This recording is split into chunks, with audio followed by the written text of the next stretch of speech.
Inside, you see a set of steering levers, a radio microphone, a pull-out toolbox, and the soft glow of the fuel preheater gauge.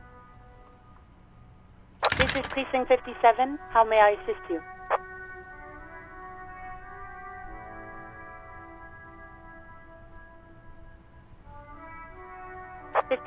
In the cabin, you see a set of steering levers.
Just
You're back.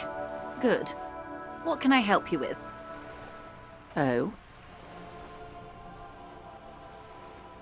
Stupendous. I didn't think he'd pull through. Thank God. And indeed, Mr. Evrart as well. In this investigation, one may have use for a firearm. You wouldn't want to get caught with your pants down. Sounds like he has you running errands, Detective. A well-established dominance ritual. Where did... Ah, yes. I've been meaning to go there.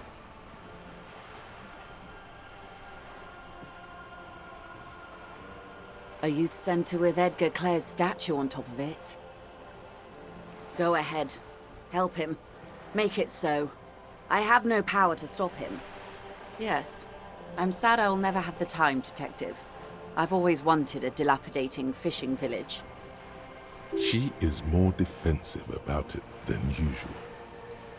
Full of ghosts and ancient memories. Has this errand yielded you any information? Of course, Detective. You can always drop by later, should something come up. Now, what else can I do for you?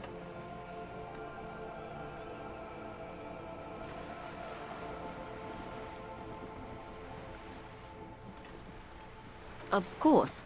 Anything to help. I am sorry to have been the bearer of bad news. What we do... I'm afraid I don't speak for Wild Pines as a whole. It's a giant undertaking. She nods. More lessons in basic reality? My favorite part of the day. Go ahead, ask me anything.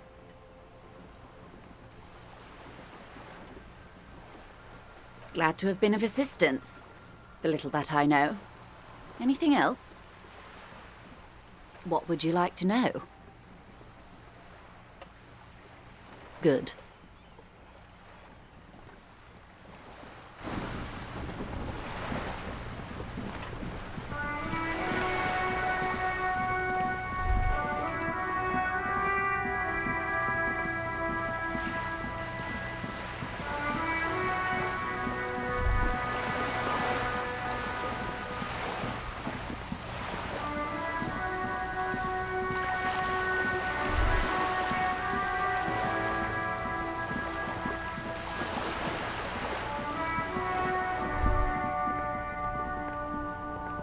Hello again, sir.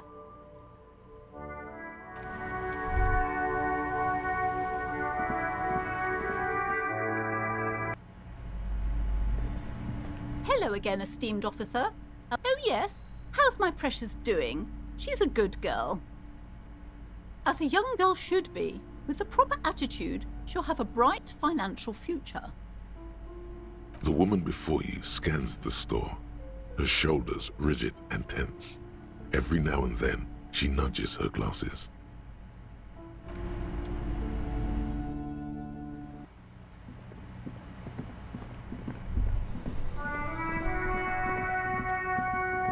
An old callbox. East Delta Commerce Center. This must be the name of the doomed commercial area.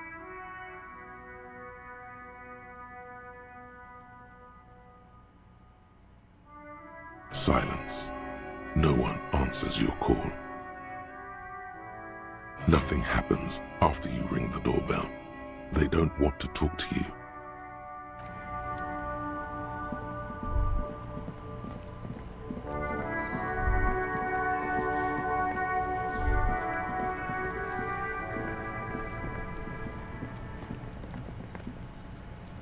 The trash container stands in. The smell of rotten food rises to greet you.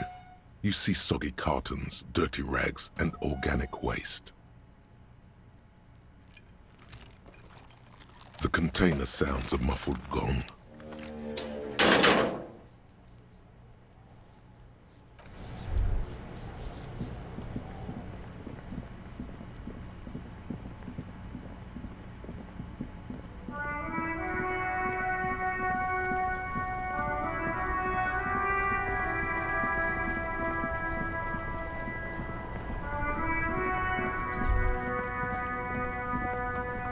You keep coming back. That's good, officer. Keep browsing those clothes. You find your hands deep in tattered and faded garments made from weird polyester blends that make your body itch and sweat in all the wrong places. The box smells like cat piss or like an old person with no money. Economical, but also trendy. Look first hand, buy second hand. Keep the economy moving. The speakers below are banged up and worthless. The sneakers triumph over them. They're the star of the show here.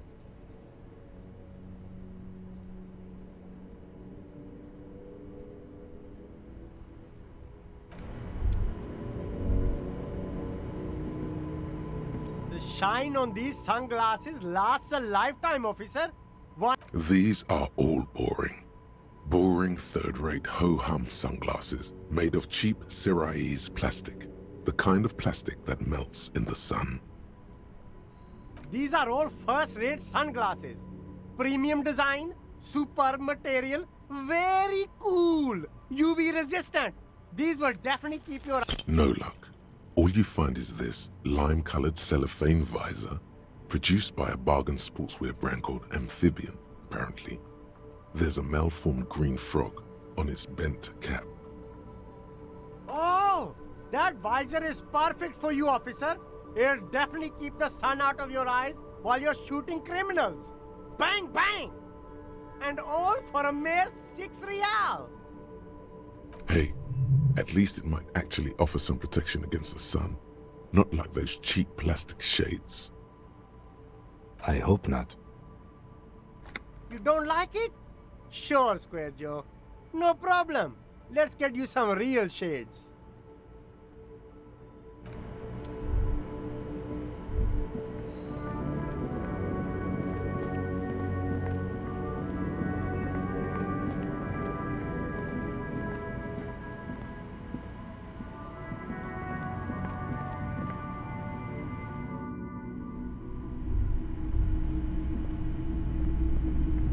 Hello, hello.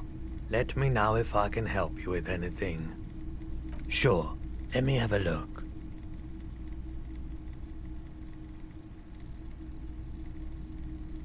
Anything else you're thinking of selling?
Another time, perhaps.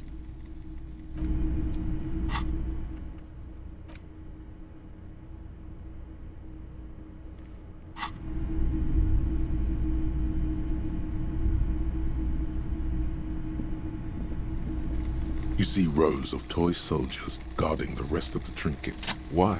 What's this? A headless man riding a horse? A headless man wearing futuristic tracksuit trousers that say found.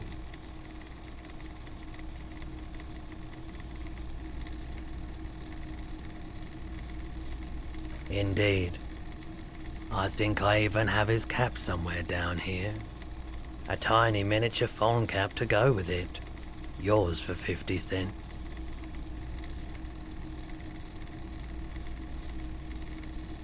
He doesn't elaborate on what that means. It's unlikely that he will. The lieutenant studies the figurine with amusement.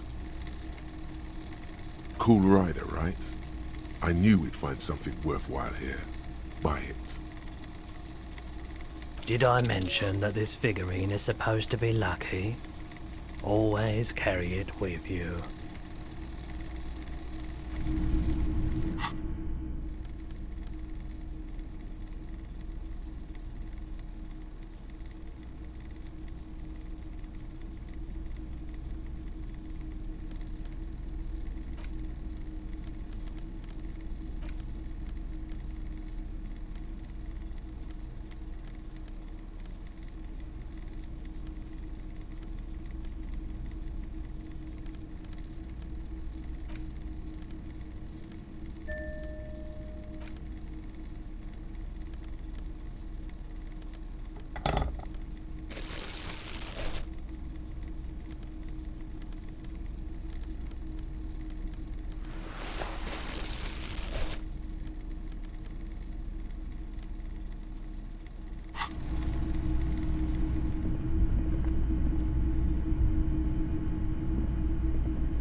Hello again, sir.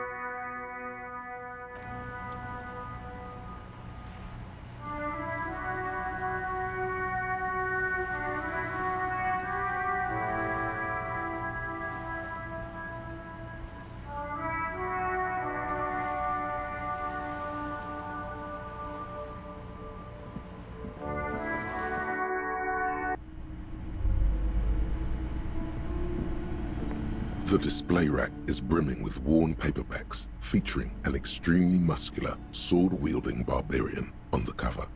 Nearly all the titles contain the word Hyundai somewhere. This is entirely, completely you. You have found the right books.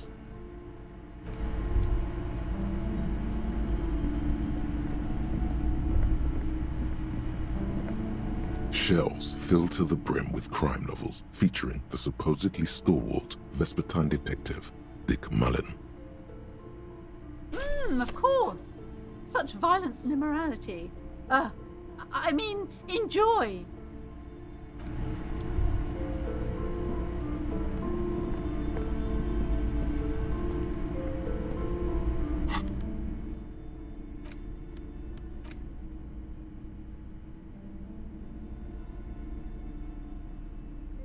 In your hand, you hold Dick Mullen and the Mistaken Identity. The brittle paperback feels fragile to the touch. The cover features a pastiche of different scenes. In the foreground, a man in a dark overcoat clutches a pistol to his chest. Rising up behind him are two silhouettes wrapped in a passionate embrace. The tagline reads, "Detective Dick Mullen must prove his innocence after an old friend is murdered by someone who looks just like Dick Mullen." That seems to sum up the premise nicely. Are you really reading that, detective?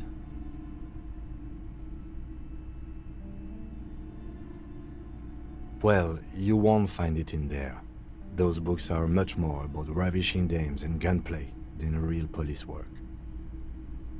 When was the last time you ravished a dame, detective? Besides your crusty old sock, that is.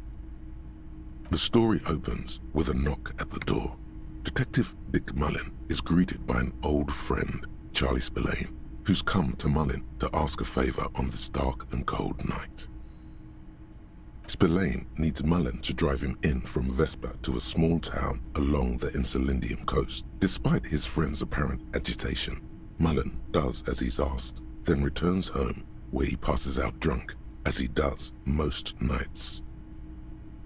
2 days later, Mullen is arrested by the Vesper police and charged with the murder of Charlie Spillane. At his interrogation, Mullen learns that Charlie Spillane was shot in a bar in the very town Mullen dropped him off in by a man matching Mullen's description. Desperate to clear his name, Mullen manages to convince the Vesper police to release him for 3 days so that Mullen may solve his friend's murder and prove his innocence.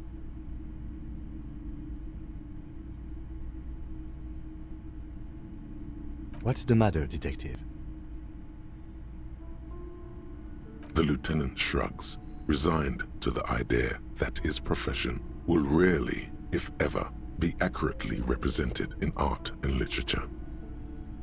Of course, Mullen didn't do it. That's the whole premise of the book. Anyway, Mullen returns to the seaside bar where Spillane was murdered and meets a beautiful, mysterious woman named Diana de Nerva.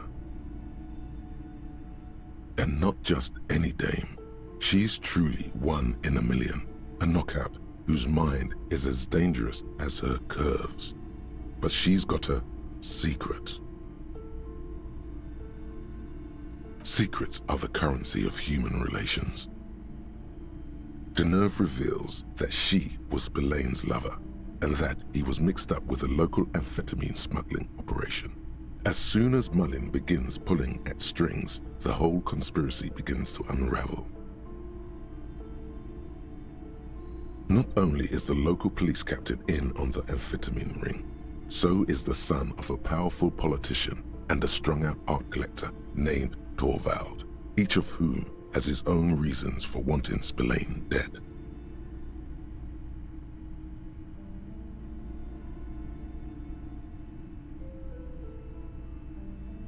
Outwardly, the old police captain is a real law and order crypto-fascist, a barrel-chested man who's beaten his share of suspects to pulp. But he's also dirty and increasingly paranoid that someone's going to expose his role in the drug ring.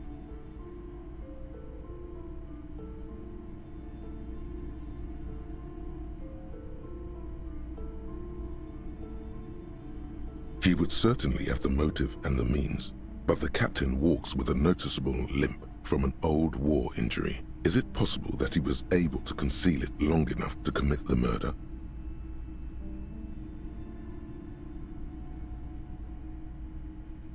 A typical privileged twat. In all likelihood, he's just in over his head. He does bear a personal grudge against Spillane, though, a former prosecutor who nearly brought down his father's administration. The kid doesn't exactly have Dick Mullen's manly build, but he is the correct height, and while interrogating him at his home, Mullen did notice a certain overcoat that looks suspiciously like his own. Torvald, the art collector, is a strung-out mess. Frankly, it's hard to imagine him holding a pistol steady enough to actually hit someone, let alone plug them 3 times in the chest the way Spillane got did. That said, Torvald and Spillane have a long history, and while interrogating him, Mullen discovers that Torvald was once involved with Diana de Nerve. Could it be that this is all over a sordid love triangle? One evening, Diana de Nerve comes to Mullen's hostel room in tears. The two of them drink half a bottle of vodka, and soon they're seeking comfort in each other's arms. Yes, comfort and pleasure. The warmth of another human's touch. The burning taste of liquor on her full, sweet lips. As the two lovers share a post-coital cigarette, Diana de Nerve turns to Mullen and says, "By the way, Dick, there was something else I meant to tell you. The name of the true killer. Always aim for the center of mass." Whatever it is, Mullen never hears the words. A blow to the base of his skull knocks him out cold instantly. When Mullen comes to, de Nerve is dead on the hostel bed next to him. To make matters worse, his clothes are covered with her blood. Mullen trashes his blood-stained clothes and flees the hostel, knowing it's only a matter of hours before the cops discover de Nerve's body, if they haven't been tipped off already.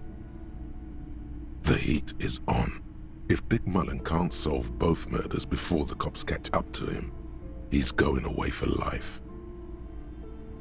Can you solve the case before the cops close in? What is it, detective? It's a dangerous line of work, but somebody has to do it. That's why Dick Mullen never lets anyone get too close. What's the matter? afraid you've been hacking up your friends' bodies in the night. There was never a time when he wasn't a detective. He was born a detective. Dick Mullen was made to crack skulls and solve cases. It's who he is. He could no more stop being a detective than a tiger could cease to be a predator in the night. For a moment, you cease to read the story on the page and see the book for what it is, a collection of brittle, cheaply printed pages held together by glue made from the hooves of horses. From nowhere, you hear the screech of sneakers on a waxed floor, and you feel the burn of rope against your hands. Are these figments of some other life? You won't find the answers you're looking for here, in other words.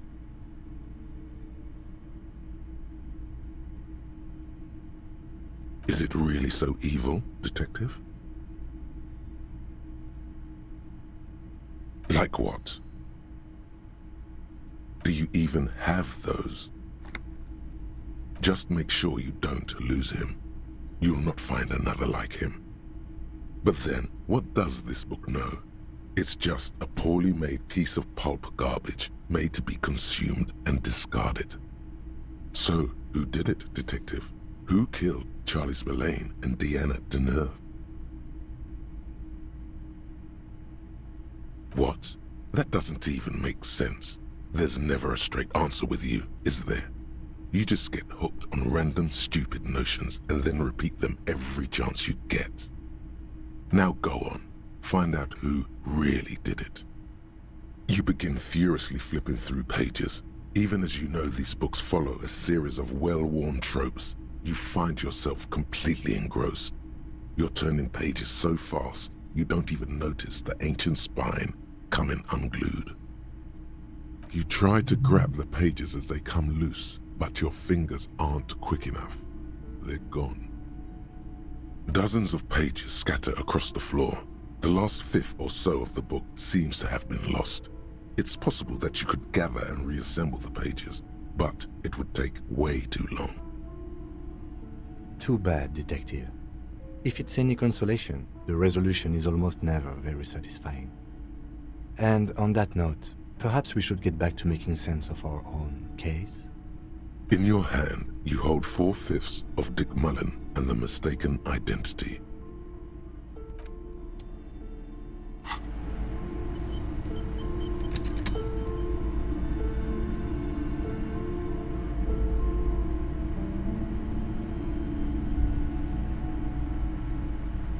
Hello again, esteemed officer, and welcome to Crime, Romance, and Biographies of Famous People. Oh, I'm very sorry, sir. Some of these old paperbacks just don't have the durability. I would be happy to sell you another one, but unfortunately, it's the last copy we had in stock.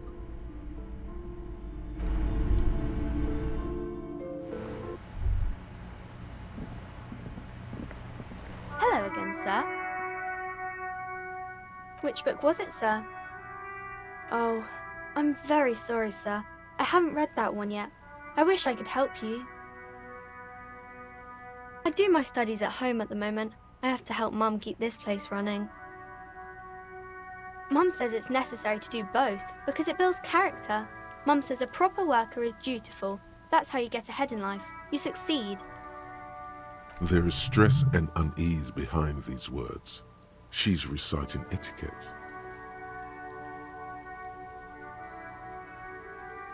I do my studies at home at the moment. I have to help Mum keep this place running. School?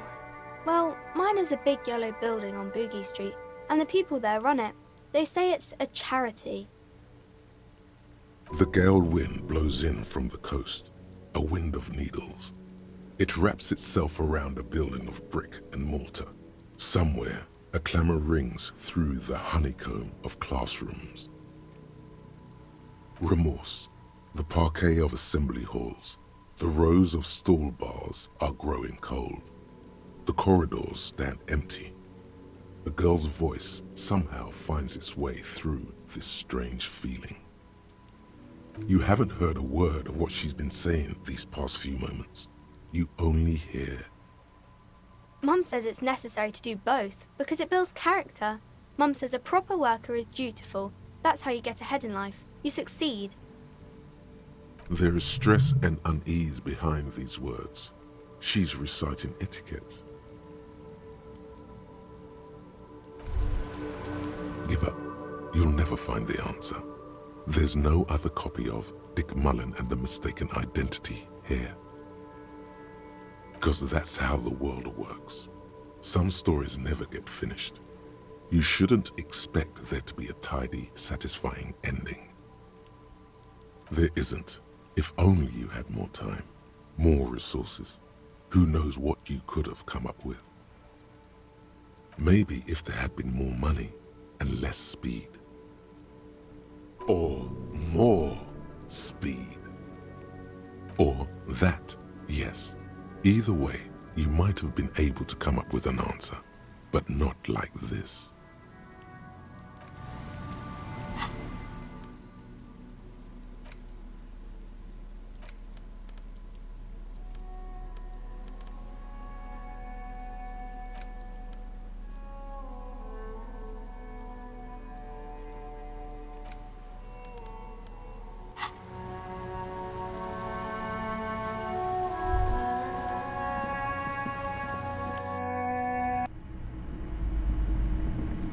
Hello again, esteemed officer. Oh yes, how's my precious doing? She's a good girl. The woman before you scans the store, her shoulders rigid and tense. Every now and then, she nudges her glasses.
Hello again, sir. Crime fiction is about murders or burglaries or things like that, and the work of a policeman or a private detective who's trying to solve a crime and catch the criminals. It's exciting to people, I guess. They get to imagine dangerous things, and it's kind of like a puzzle, where you can guess who the criminal is or how the good guys are going to catch him. You don't look much like a policeman. Didn't mean to offend, sir. Sorry, sir. It's just that you don't look like Dick Mullen.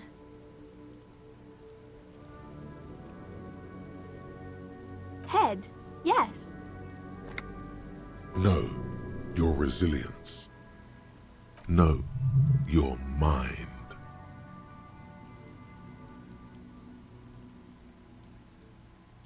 No, he's wicked smart in the stories. Like you, sir, of course. He's just a fictional character. He's no match for you. Maybe you can show me some real police work, sir, like in the books. The girl keeps her hands folded, hidden. Why is that? What do you mean, sir? She looks around anxiously. Her hands remain folded in front of her. She doesn't want to show them. The lieutenant stands by, looking at the two of you with little interest. She brings out her reddened hands, her nails frayed, nearly chewed down to the flesh. And you knew this from me keeping my hands folded? Well, that proves nothing. Anyone could do an easy deduction like that. She nods, half provocative, half enthusiastic. Maybe so, sir. Okay, I know it's a bad habit, and I shouldn't. It was okay, sir. There's more that can be achieved here. Ask her to do the same.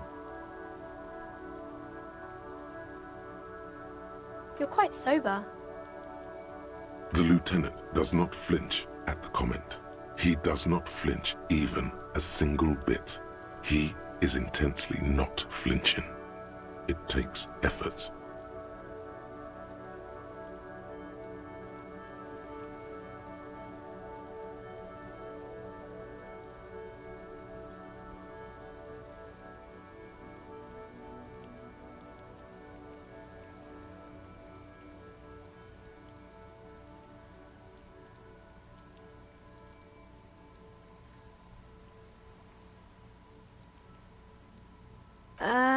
Fritz, maybe? Alcohol is not good for you, sir. There she stands, swaying on her feet, assaulted by the early spring breeze. She smiles at you. The whole situation suddenly feels familiar, somehow. There's something you're missing.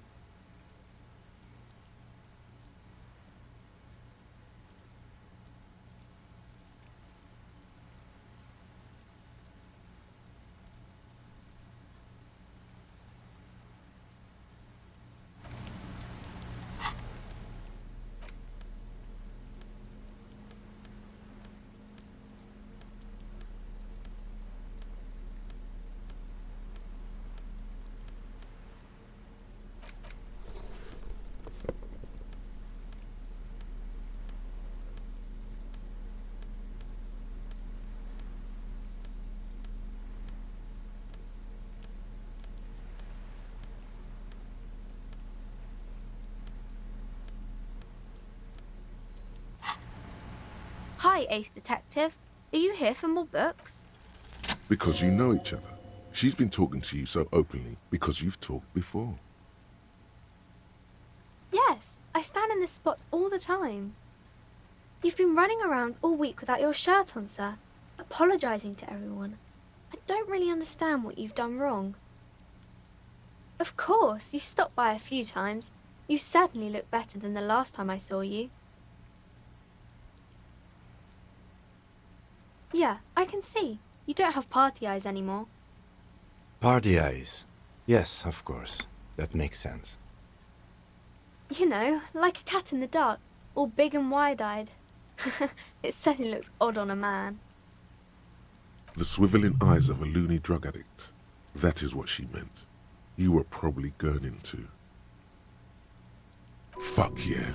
You should get some party eyes right now. Snap those sequins on you, boy. Oh, baby, that's not what you have to worry about. Worry about the important thing. I didn't know I had to do that. I'm glad I could help you, sir. No, sir, I can't. It would be too tiring to refrain from it. It's already tiring enough to remember to say it all the time. It's nice of you to say I could stop, though.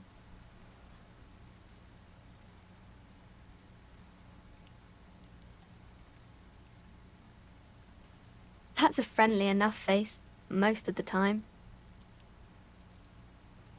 No, sir, I can't. It would be too tiring to refrain from it. It's already tiring enough to remember to say it all the time. It's nice of you to say I could stop, though. Yes, sir.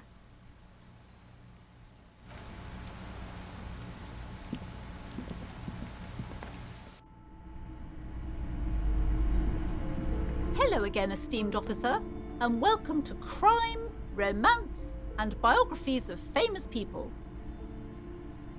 God, I've told her not to do that. It's such a disgusting habit. She'll get over it. Anxiety is a part of life. She can, if she has enough willpower. This is what's called growing pains. Life isn't easy. Life doesn't give breaks. Come on, ma'am. It's obvious she can't do anything about it. You are placing an unnecessary burden on a young child.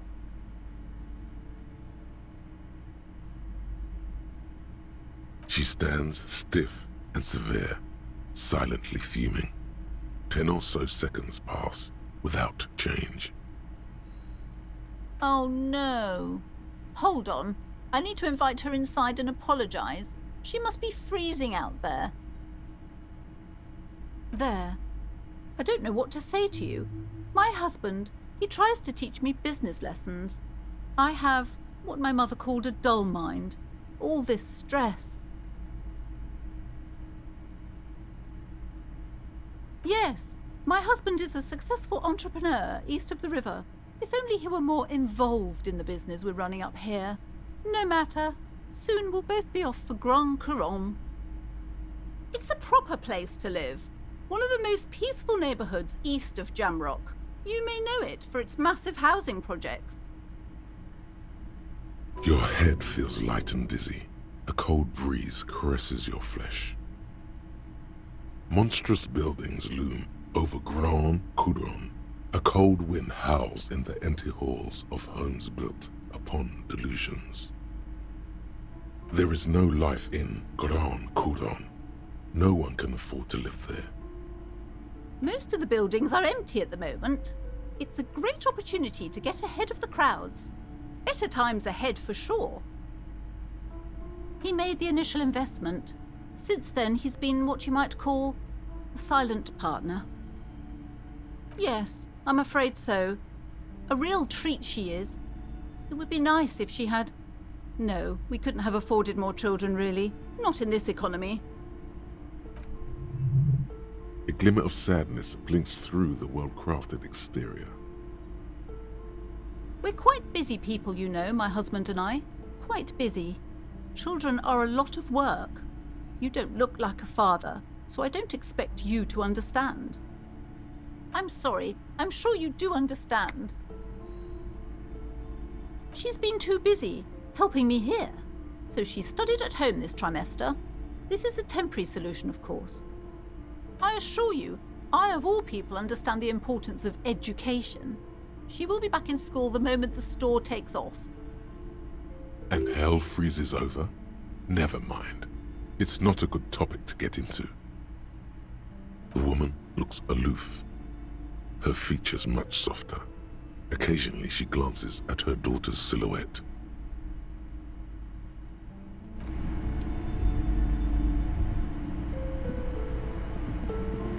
I'm sorry, sir. I can't talk right now. I'm very busy with my homework. I have so much homework now. Out of the rain and into the gutter. Math. It's really difficult. Like, really. They say you need it to get rich. Better than standing outside in the cold, I guess. Oh, I found something while you were away. I thought this would fit you. Like, thanks for helping out. Not me. The city, I mean. Like a detective does. Just what Dick Mullen would ask. I got it from behind the curtains. I'm not really supposed to go there. Maybe. It's the hat Dick Mullen wears all the time. You'll look way more serious with that. Right, I have to get back to my homework now, before Mum notices. Man, this is hard.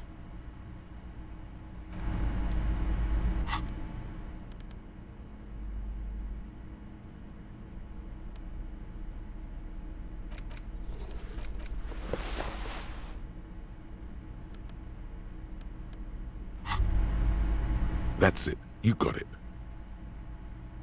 The whole shebang. The coat, the hat, the swindle so crooked a yeggman couldn't break it. The deaths of Charlie Spillane and Deanna Deneuve, the case Dick Mullen was on. That's what this crooked swindle must be. This is how I always talk. Move on. The swindle. Cracked it like a discounted safe. Don't think like a cop. Cops don't solve cases. They slide nippers on the goons and take them into big houses. But they don't solve anything. The Dicks, Gumhills, Hawkshaws, Peepers, Sleuths. Men like Mullen and you. Bullseye, a snooper, and a damn good one.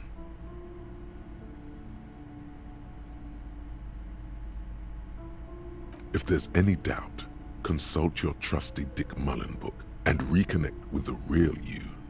Him, Dick Mullen. You, him. Use, Modus Mullen.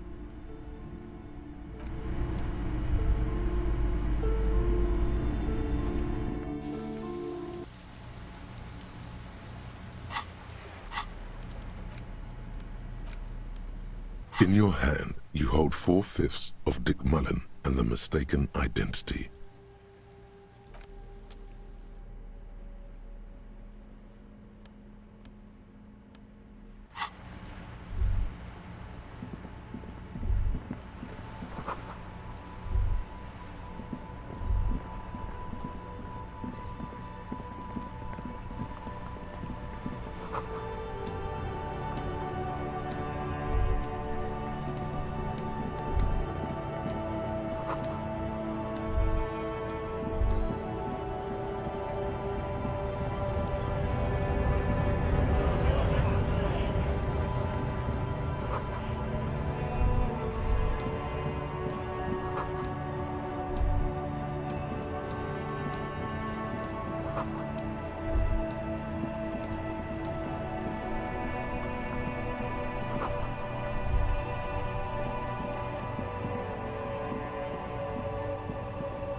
Yes?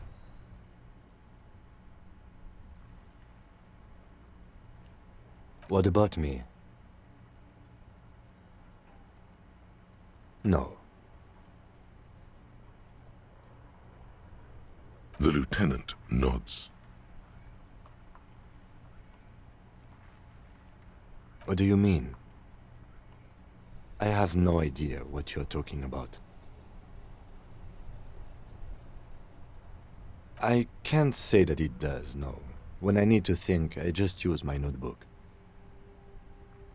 The lieutenant produces his small blue notebook and idly thumbs through a few pages. You're super lucid, yet psychedelic. You don't need office supplies to connect to your nervous system. You're special. That's correct. That makes him a Beano-clad, completely uncopped material, if you say so yourself. Are they? They're mostly just cumbersome. Good. Let's change the subject. What do you want to know? You mean like a brief? Do you want me to brief you again? 3 days ago, the RCM Emergencies Desk received a report about a security guard who was found hanged in Martinez. An anonymous caller said there was a dead body behind the Whirling in Rags hostel cafeteria. The cadaver had been there for 4 days. No one had come to investigate. During that time, the victim had been stripped of his belongings. The caller did not identify him, but used the word lynching. There is an ongoing labor dispute between the local dock workers and the logistics company Wild Pines. I was told we should approach the death as part of this dispute. Okay then. Was there anything else you wanted to know? No, it's not a particularly mysterious case. The lieutenant adjusts his collar. It doesn't look like he wants the case to be more mysterious. Good. No response. He just arches his brow. Have you tried concentrating on something other than your personal affairs? Not a fan. It's just the nature of lieutenancy. Really? You look fine to me. This psychodrama is unbecoming of an officer. Clearly, he prefers to think you're malingering. He cannot fathom that anyone could drink so much as to retroactively erase their entire life. Then you should consider seeking medical attention. You can use the radio in my kinema to call your station's Lazareth. Was there anything else you wanted?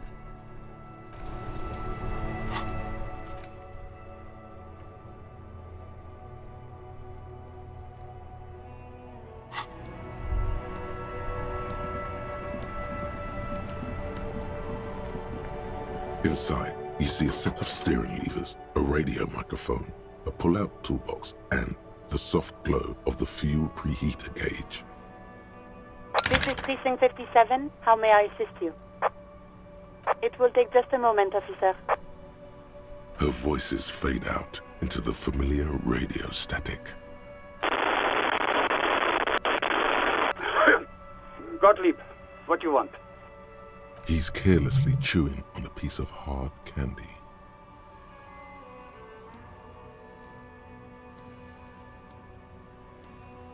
Oh, it's you. With all the damage you've been dealing yourself with drugs and alcohol, I'm not surprised. What else? I'm not a brain doctor. Look on the bright side. You've got a whole new life now. Use it wisely. That's because you're hungover. Even the radio waves coming from your direction smell like liquor. Do you feel like your eyes are twitching too? That's the tiny vessels pulsating from high blood pressure, stupid officer. You might be sustaining permanent damage to your vision as we speak. not much I can do about it. I'm not an eye doctor. The busy kind. It's not life-threatening, just annoying for you. I've got more important things to do here. It certainly does not help with aiming.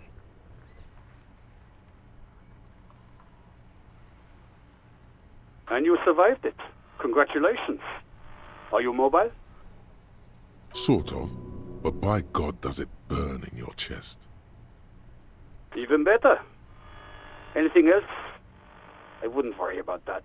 Officers your age have coronary trouble all the time. Also, death is a natural part of life. What? You want me to do blood work for you again? Tell you just how bad things really are across the board? You want another rundown of everything collapsing inside your body? You want the real, honest-to-God truth?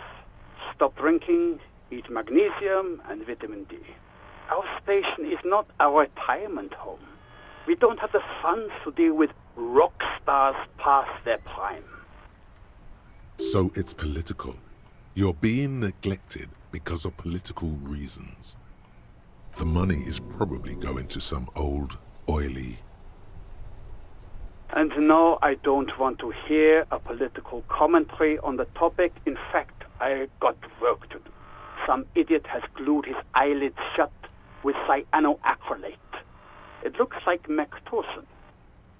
It's not fucking cryoacrylate.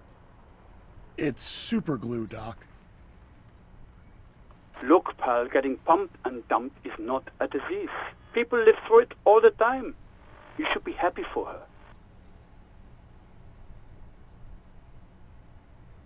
You must have me confused for a close personal friend. I am not. I am a medical professional with a constant idiot emergency on my hands. You hear someone whine in the background. My eye, Doc, my eye. Firewalker?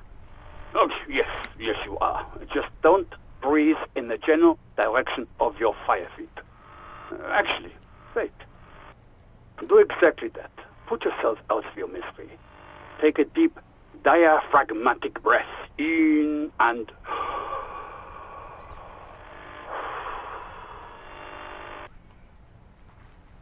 I'm the most serious person at the station, detective. Now, do you have any current, pressing medical problems? Anything else I can help you with, officer? 57th, over and out. In the cabin, you see a set of steering levers, a radio on a hook, a pull-out toolbox, and the soft glow of the fuel preheater gauge.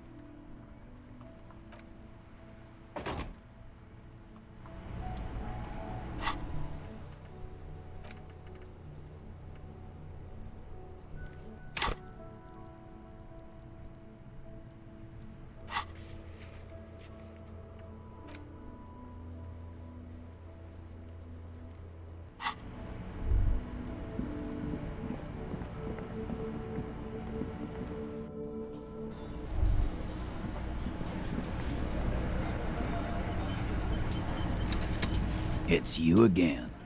What is it?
It's you again.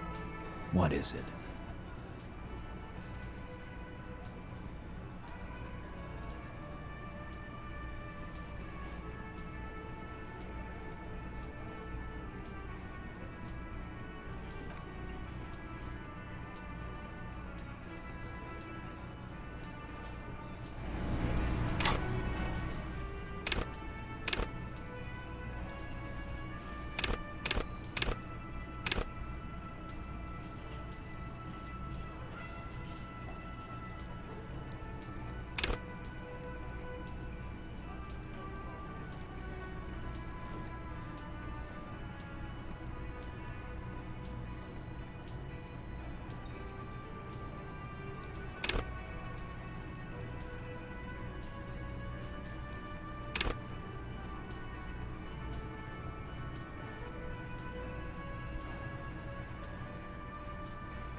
It's you again. What is it?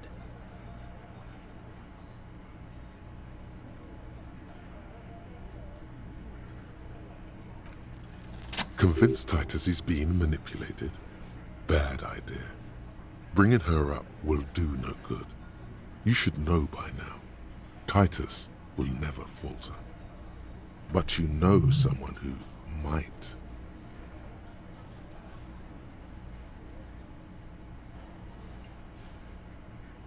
Fat Angus, the powerful guy, Mr. All Muscle. The time has come. Put him in the pressure cooker. Just remember, it's about more than Glacia. It's about these men and Martinez, their district, their responsibility. Outside, in the midday sun, ruins. The pavements are cracked and the benches peeling. Newspapers blow in the wind. Huh? He'll get it. Go on. Got it. Kill you because they don't like you. All because...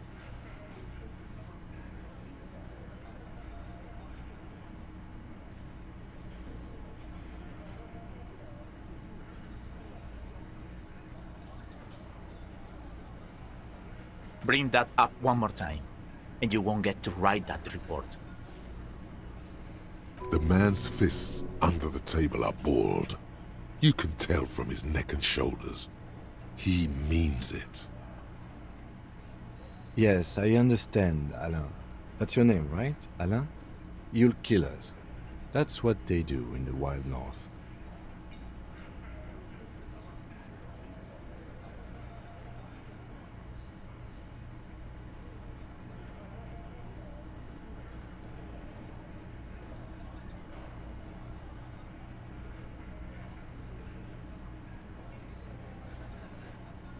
We didn't light him on fire.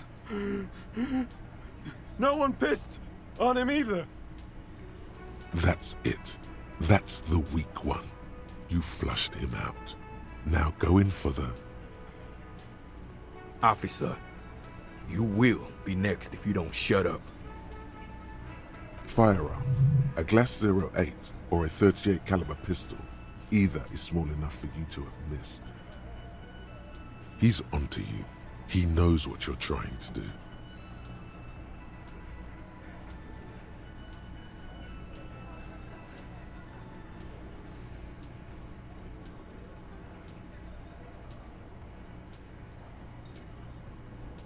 The lieutenant has put down his notebook.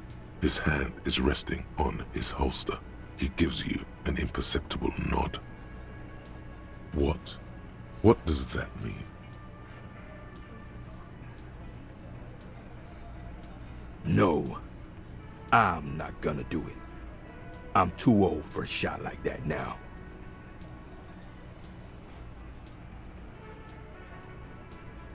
Suddenly, there's an awful ringing in your ears. Your body temperature spikes. You're burning all over with fear. The most terrible fear. Bigger than any before. To your right, you sense the air move. The lieutenant draws his firearm. You only manage to perform one more movement. An instinctive jerk to your left. Then, no sound. No one screams. It's impossible to say where it comes from. More dead cops. Sad news from the district of Martinez, as the bodies of 2 police officers are found floating in the canal. It is believed the officers were pursuing a murder investigation, but got caught in the dock workers' strike and were gunned down.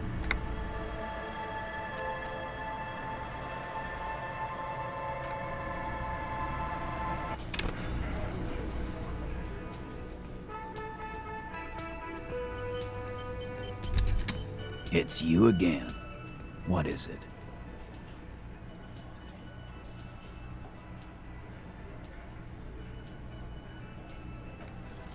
Convince Titus he's being manipulated? Bad idea. Bringing her up will do no good. You should know by now. Titus will never falter. But you know someone who might. Fat Angus, the powerful guy, Mr. All Muscle. The time has come. Put him in the pressure cooker. Just remember, it's about more than Glacia. It's about these men and Martinez, their district, their responsibility. Outside, in the midday sun, ruins. The pavements are cracked and the benches peeling. Newspapers blow in the wind. Huh? He'll get it. Go on. Got it. Kill you because they don't like you. All because... Bring that up one more time, and you won't get to write that report. The man's fists under the table are balled. You can tell from his neck and shoulders. He means it. Yes, I understand, Alain. That's your name, right, Alain? You'll kill us. That's what they do in the Wild North.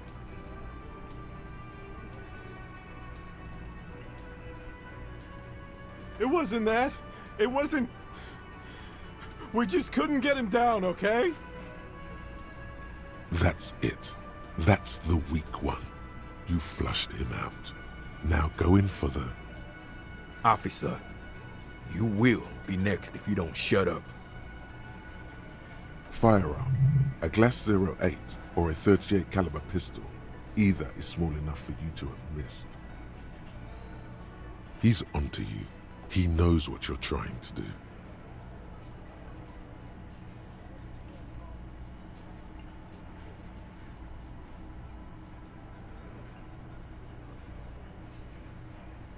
We didn't kill him. We didn't even hang him. He was dead when... Shut up, Angus! Fatty! Say one more thing to the cops and I'll... Dennis, stand down, or I'll beat your head in. Theo, take your hand off the belt. This isn't 31. I've got this under control.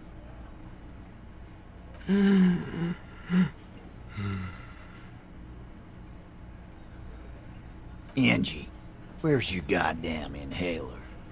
You sound like you're dying. I left it home. I can't get it. I'm too fucked.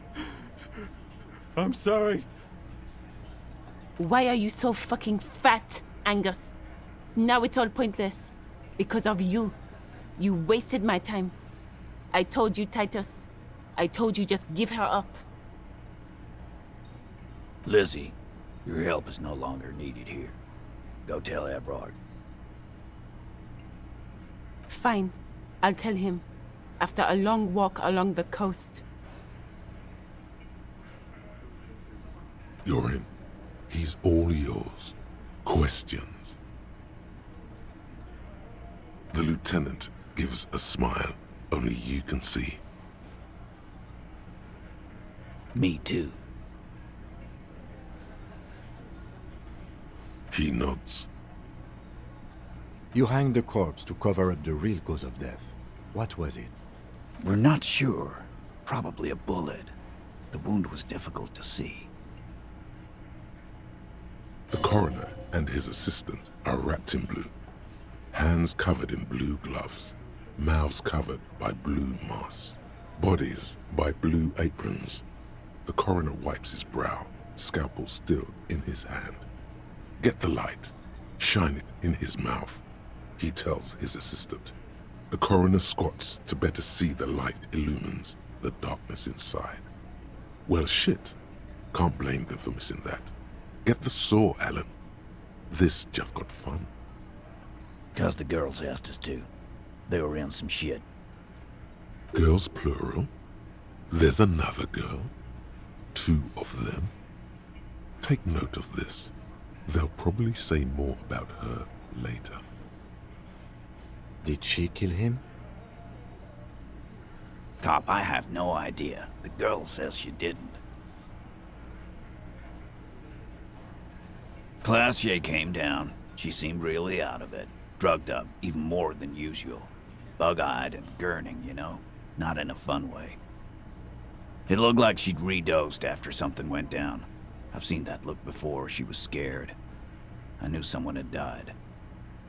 I've done this job for 10 years. I've seen it before. It's the politician in the motel room with the dead hooker scenario.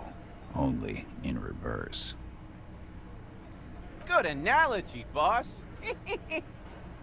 You don't get to talk yet, Shanky. You're still on the bench.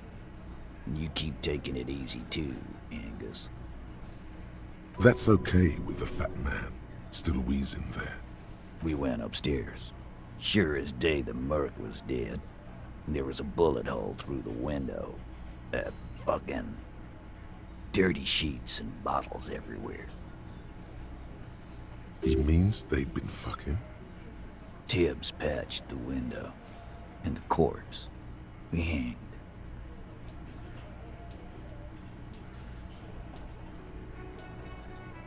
You may have noticed our girl's in some shit of her own. They can't show up on police radar kind. There are people after her. From the old world. Where she came from. They're powerful. Connected to the Morlintern. She's clearly afraid for her life. Says if she showed up in your systems, she'd be ghosted away. And why would you help someone like that? By taking on a murder? Why would I? I guess we avoid all sorts of runaways and losers here. It's a Martinez thing. Not yet. Just some ideas. She says the shot came from outside, behind the window somewhere. So that's a clue.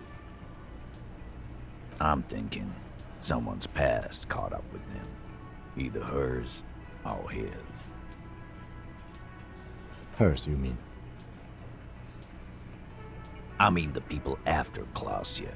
Maybe the shot missed. Maybe it was meant for her. I like that. Been thinking the same thing myself. My dude. One of those mercenary buddies of his could have done it. They got guns, training, years of bad blood, probably. Or it could have been someone else from Crenell. Tell you what I'd do. Check out the coast for vantage points. Maybe consult with a ballistics buddy of mine. That's what I'd do. If I wasn't too busy doing this clown dance with you. These theories, not bad. Don't buy either one, but still, this guy's not as dumb as he looks. In a manner of speaking. Remember the two girls? He may be talking about the other one. That's right. It was her idea to hang him. I liked it for political reasons. It sent a good message. Fella, you think too much. He's off all right. You're gonna hurt your head. That woman is just affiliated with the Hardy Boys. You don't know her, anyway.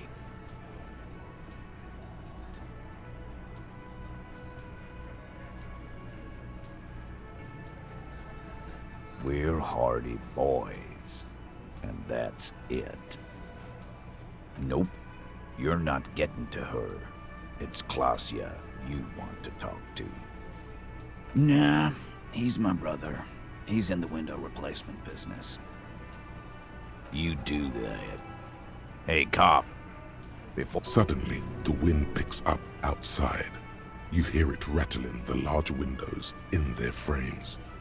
It carries newspapers, circles the whirling in rags in a warm column. She, Klausya, came to Martinez to hide. Many of us did. This is where you wash up when there's nowhere left to go. The Union takes you in. Now, she refused that protection. But that's right. If we didn't take care of the people who end up here, this place would just be a couple of ruins and some cargo containers. We'll take that into account.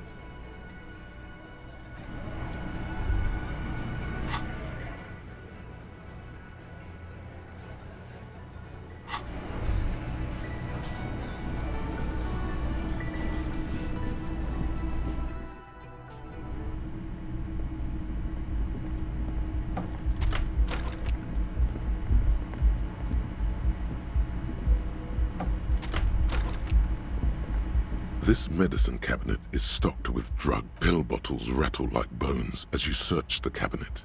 The lieutenant glances at the rows of pills, then at the door. You could say he's on the lookout.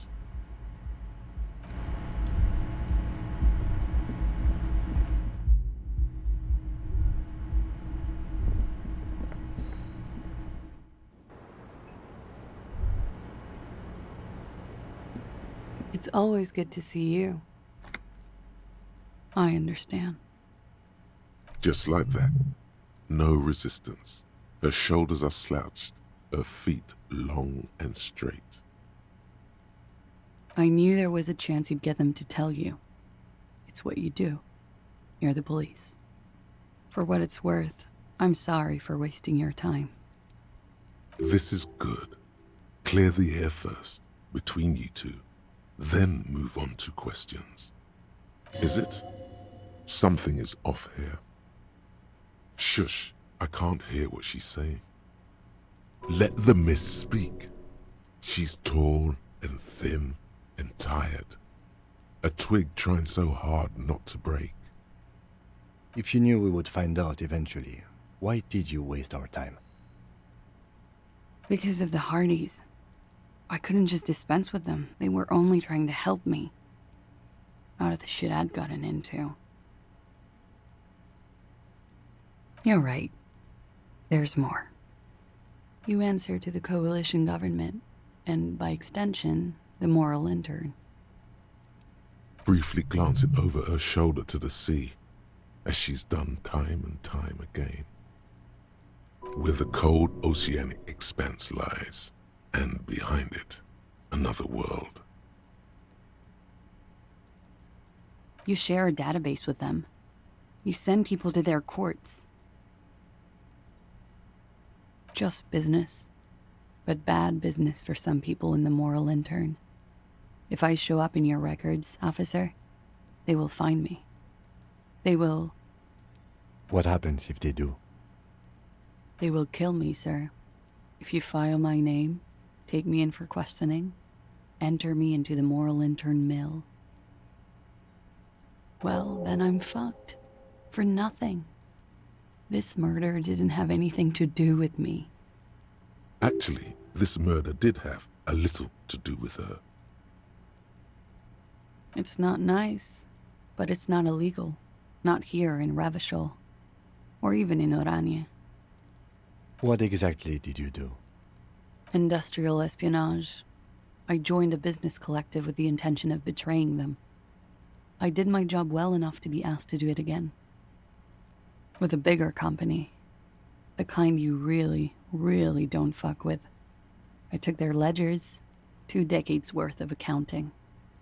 I need the names of the companies involved and who hired you. The job was Louis-Douin County Savings Bank. They sound small, but they're part of the Louis-Scott conglomerate. That was the second job. The first was some printer company. You wouldn't know them. As to who hired me for the job, I don't know. But they're after me too, along with Louis-Scott and their friends in the MI. Once you're done in the competitive intelligence circuit, you don't have allies. You're radioactive. It is. Many people lost their jobs. Not just C-suite. Ordinary people. What I did to get to accounting... A lot of people got hurt. But that's just more of my shit you shouldn't have to deal with. You're solving a murder. We were there. Together. In bed, I mean. Okay. He was in a kneeling position. He had just entered me. I was on my back, looking at him. I heard the window behind me shatter, and I turned to look. There was a hole in the glass. I turned back to him. His eyes were looking through me, and his mouth was open. Dumb. I could see. I could... A great pain moves through her, a dark and indefinite wave. She continues in spite of it. I knew he was dead before he fell down on top of me. He was heavy. I pushed him off and he fell to the floor. There. He only had his boots on. I bit the pillow, not to scream, then ran downstairs. I waited for the second shot to come. For me. I thought there would be one. It never came. She's forgotten about her cigarette. The butt has burned right down to her fingernails. Oh.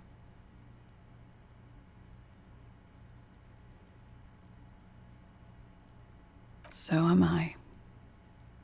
What time was this? When did it happen? It would help us if you could be as precise as possible. 11:30 to 12:15. I don't know the exact time. Around midnight. It's okay. Were you inebriated? Not as much as usual. He'd done a line, plus other things. I was drinking. Wait. Titus said she was gurning her jaw off, much more than usual. Oh, yeah. I did one of his lines, just to clear my head. Good thinking. Clear your head. You should clear your head. Get into his mindset. Did you hear or see the shooter in the course of this? No. Nothing. I was trapped. I was stuck in my room downstairs. I got some clothes on and crawled back up, drew the blinds. Blood was coming from his mouth. Not a lot. Just a little. He was still on the floor, slouched. I couldn't be there with him anymore, so I ran down and out of my room, into the hallway, down the stairs. I knew there would be people there. Sylvie was tending the bar. A lot of people were there. The Hardys were at the table in front of the stage. I think the Union box was full. Ruby was there too. They were having such a good time. I sat down and they all welcomed me. I didn't even have to say anything. Ruby knew something was wrong. Ruby? Ruby. You know, the leader. The leader? Of what? The Hardy Boys.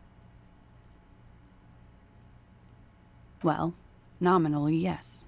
Ruby's the one they go to when things happen, like things they need taken care of.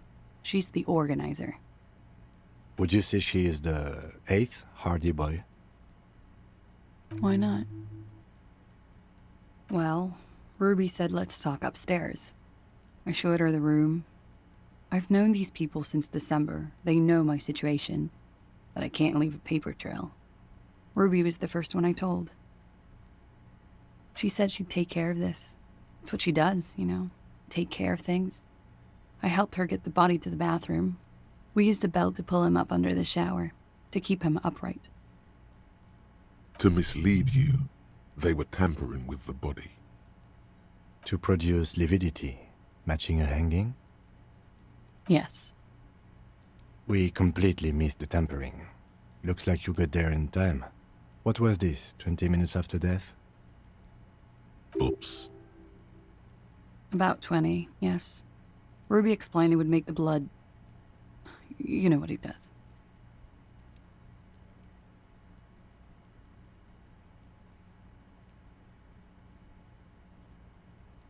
Ruby went outside to talk to Titus and the boys. I was just looking at Lely in the bathroom. I had to put his clothes back on. His armor, too. It was tough, but I've seen him take it off and put it on many times. It took Ruby maybe half an hour to come back with Titus. I'd gotten him ready by then. They carried him out. I knew what they were going to do. Make it look like a hanging. Ruby said they would. Ruby said to wait here. She also said I wouldn't see her for a while. That we should lay low or something. So I did. I don't know. I haven't seen her since. We will need to take this question to the Hardy Boys. Interesting. Why did this Ruby go through so much trouble to hide something someone else did? Look into this later. When he was shot? I may have. I don't know. I couldn't hear anything over the glass exploding.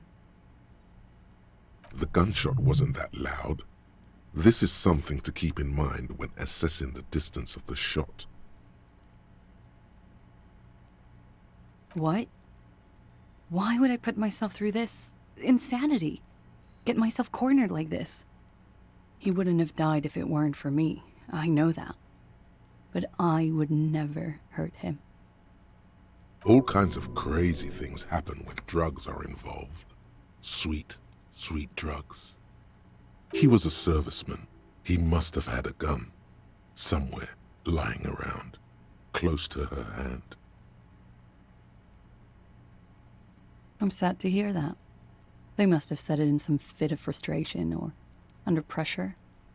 They couldn't have meant it. I've talked to them after it happened. No one has implicated me. She's getting scared now. Of you. The downstairs people. All of it. No. I specifically asked him not to carry firearms when he was with me. He only had his stupid armor. What does that mean? Do drugs make you aggressive? No. People don't take drugs to kill each other. They take them to feel okay with each other. I thought you Ravishol people would be more enlightened on this. I'm sorry, officer.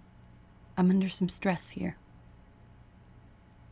I did not kill him to defend myself from rape. I told you before. That wasn't what happened. Like what?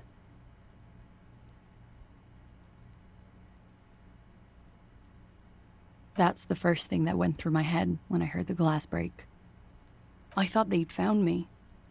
They've killed him to punish me. All last week, I've tried not to talk to anyone or be seen with anyone so they wouldn't be hurt.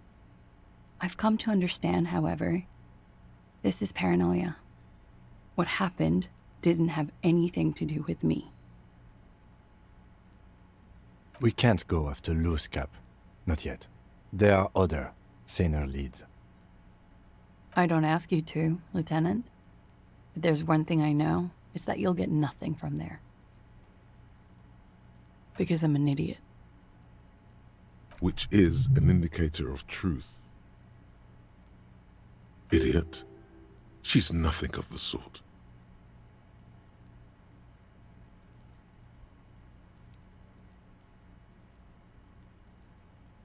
You have to understand, the people around here, no one was making the call, and he kept rotting.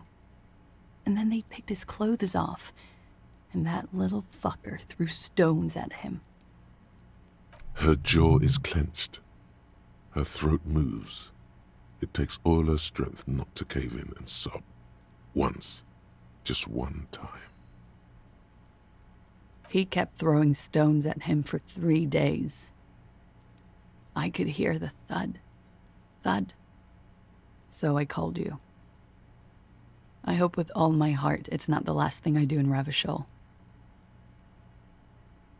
Last week, Angus and Titus's brother, I think he's called Tibbs, took care of it.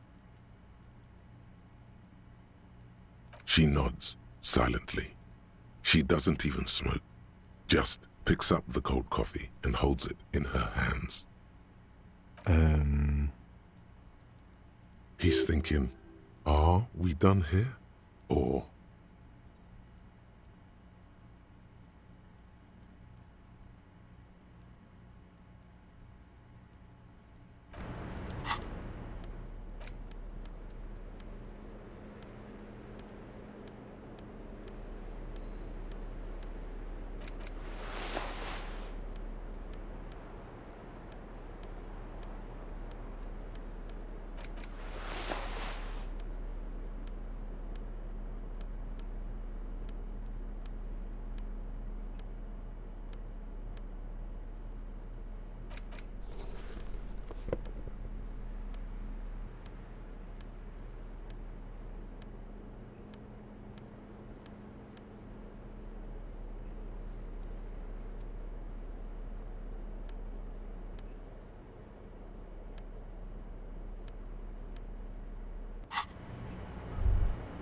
I was just thinking what a nice evening it is for taking part in a murder investigation.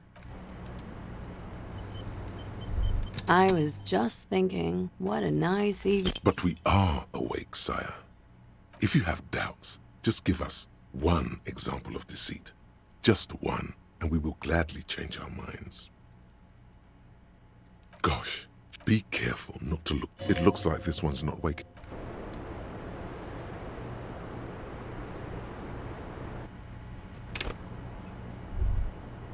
I was just thinking what a nice evening it is for taking part in a murder investigation. Who? What? Dear God, you've been lied to. She could have killed her lover and lied to everyone. She's not candid at all. She's smoke and mirrors and will-o-wisps. She probably didn't give you her real name either. Why would she? Arrest her immediately, before she further entangles you in her web of lies. There may be grounds here, at least for an extended detention. A little whimper. The young woman hears you. She's looking around.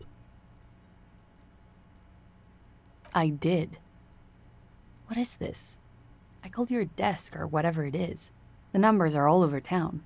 Call 8-100-2 for emergencies. There was an older woman on the other end. It sounded like she was smoking. She took my complaint. She coughed.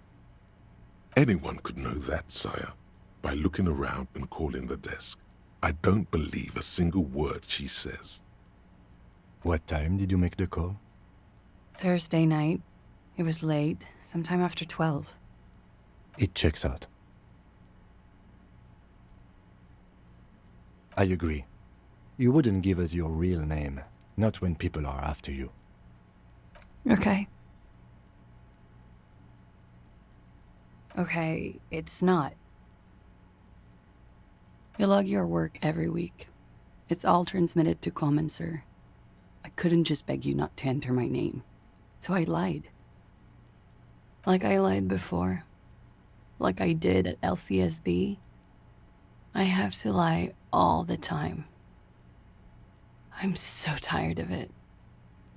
No, it's submerged in a plastic buoy on the coast, in the reeds. It just doesn't say Clausia Amandu. It says Anouk Mea Smith. Falsified documents? Passport and visa. Given to me by my employer. I can't even use them. My employer probably leaked the name, Maya Smith, to hurt me. Why would they do that? I didn't show up to a rendezvous. They don't take that lightly. I didn't show up because I was afraid they'd do something to me. The job was finished. I'm just a liability now. West of the boardwalk, in the reeds, on the coast there. I put it there when I first arrived. Haven't been there since. I'm not sure I could even find it now. It's useless. The wind rises, so do the hairs on your back. Somewhere west, small bubbles rise from a plastic ball floating in the water. Rusty, the color of oversteeped tea. Long, spindly arms are spinning the buoy around, turning it, inspecting it like a magic 8-ball, trying to find a way to snap it open. Nothing is useless. The lieutenant makes a note of it. You're welcome to it. It's in the reeds northwest of here, past a broken sewage pipe, right near the waterline. It's Katarzyna Lazie.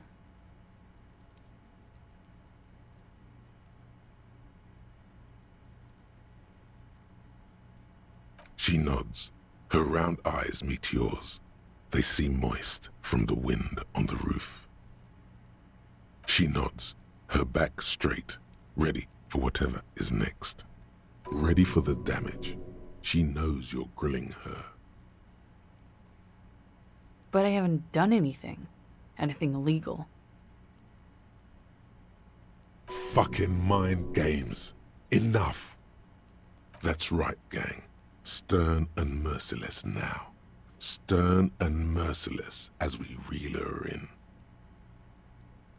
The lieutenant produces a pair of handcuffs. Please, no. But there's nowhere to go. A 2-story drop to the Plaza Mosaic. If she could, she would have run before. Fragile, unshielded.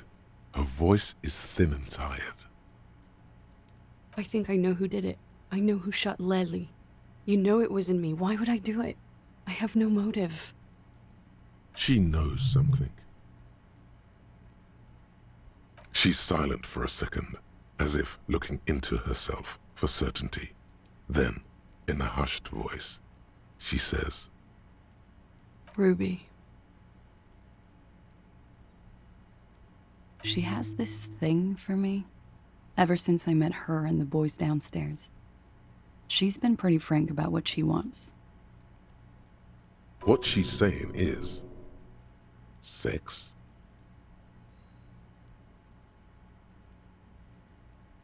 And more. I made the mistake of confiding in her. I told her I was on the run. She started protecting me. It became an unhealthy relationship. When I started spending time with Leslie, she told me to end it. Said there would be shit if I didn't. It was not a good meeting. We stopped talking after that, but... Wait. Everyone, just wait. What is this? Derail this whole thing immediately and investigate. Yes.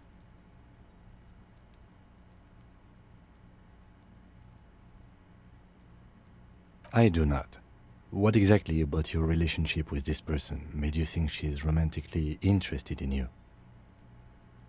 She said she's in love with me. She even asked me to run away with her when I told her I'm a fugitive. She started developing notions about our relationship. And you led her on? A little. I was flattered, you know? But then I had to let her off, and it was not easy. I came to regret being friendly with her. We maybe kissed, nothing more. This is just an assumption. I know what it sounds like. That's why I didn't want to tell you before. But she knew what had happened when I came downstairs.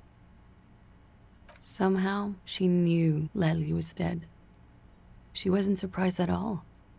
When we came up here, she was calm as a stone, too.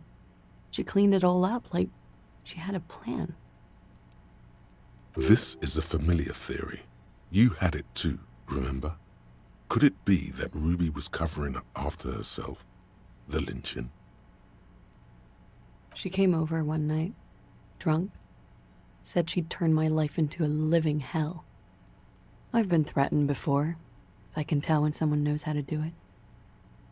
And she's a pro. She must be. To keep the Hardys in line. I tried severing ties with her after that. I thought it had worked, but... Some of that fear is still with her. She exhales sharply. What are you talking about? She's afraid you'll arrest her. You said there was a secret route there, right? She could have come up through there, then taken this shot, right here, where I stand. It was too dark outside. I wouldn't have seen her.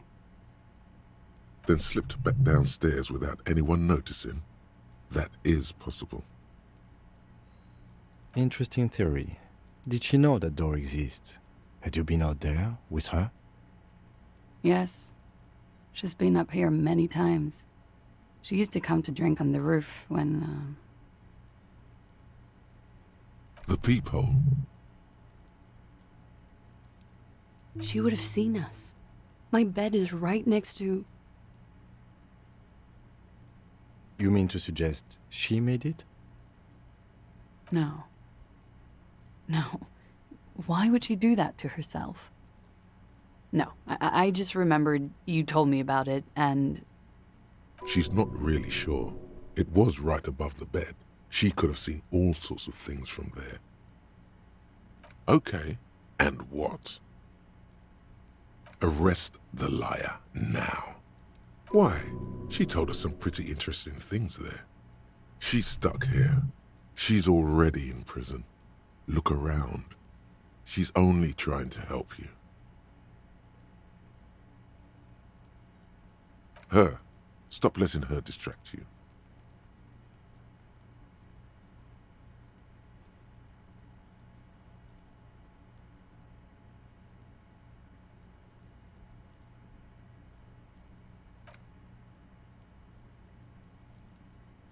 Thank you. Thank you. You won't regret it. Something tells you, you will. She slowly lights another cigarette and steadies her breath, as if in the presence of some tiger. You are. This is not the end of this.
It's you again.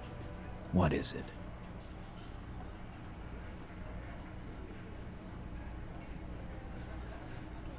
Why?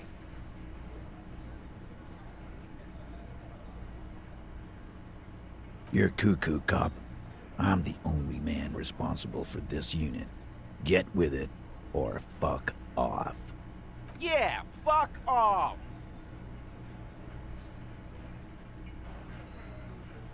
Sounds like you're making her a suspect in this. Not on my watch, you're not.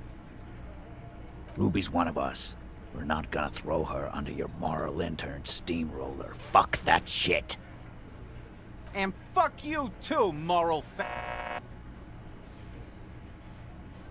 Ruby is missing. If you hide from the police in a murder investigation, you become a suspect. You know how it works, guys. That's nothing. That's just legalese. You don't even have a sound theory. I don't want to be rude, but we're trying to get some R&R here. Think you could fuck off now? I think we'll keep sticking around, Titus. You'll be surprised at how quickly a theory presents itself if you keep looking. A sudden flash of lightning in your neocortex. The hostel cafeteria is lit by its airy blaze. Floor plans, bullet trajectories, webs of human emotion, all channeled into a single thought. Because she was here, all night, with us. He's cobbling together shit so he can put her away. It's Cop 101. She was here all night? 11:30 to 12:15? She was here during all that time? Yeah, with us, drinking, near the stage there.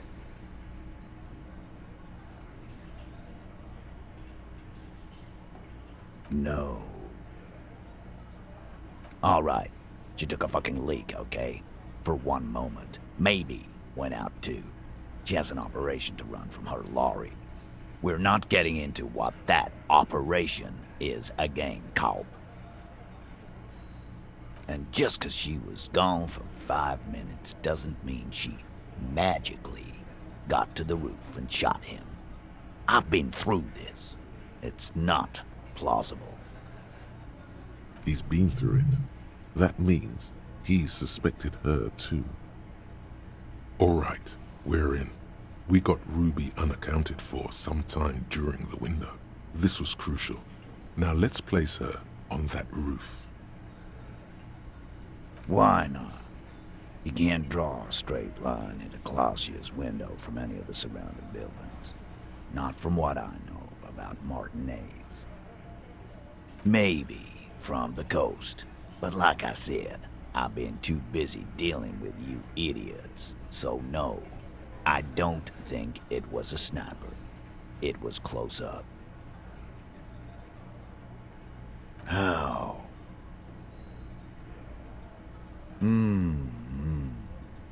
People say there was a pinball arcade here, sometime before the hostel. What was it called, Theo? East Delta Pinball Arcade. Weird place. Went bankrupt. Okay, but how'd you get up? There's no room for a staircase in this building. Or an elevator, for that matter. The elevator is outside the building. It's an old dumbwaiter used for moving pinball machines up and down from the workshop. Thank you. Ruby could have gone up, shot him, come down, all under 7 minutes. That's quite the theory. We need to have a look at that secret passage, boys. I'm on it, boss. Right when the law clears, me and Angus are going up there. It's a dumbwaiter, not an industrial lift. How about I go instead of... Shush now. You got something else to back this route up? Or is that it? I've seen the winch. I'm not blind. You saying it's part of the elevator she used to get up there? That's one mystery down then. An architectural mystery. Doesn't much concern Ruby, does it? Footprints. Recent.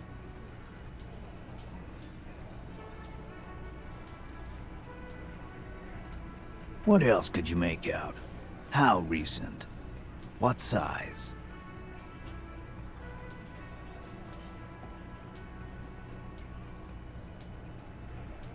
Horizontal?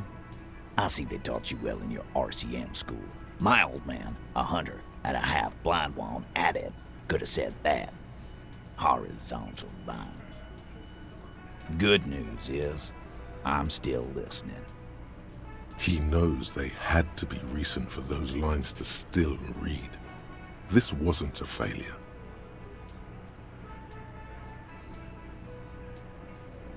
Right. What the fuck does that got to do with Ruby?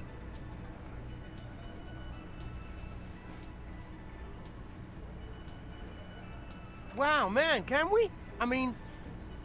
That'd be awesome. I beat that Royalist machine 20 times now. All right. We can get the barman to bring them down. What else? I don't like guessing, Cole. No one does. It opens the steel door in the kitchen, the one that leads upstairs to the roof. This key was right here, with you, all the time. Quit jumping to conclusions, Theo. You took that key. Did it look like it was recently put there? No, the ribbon was old, faded. It had been there for 20 years at least. And then put it back? Why?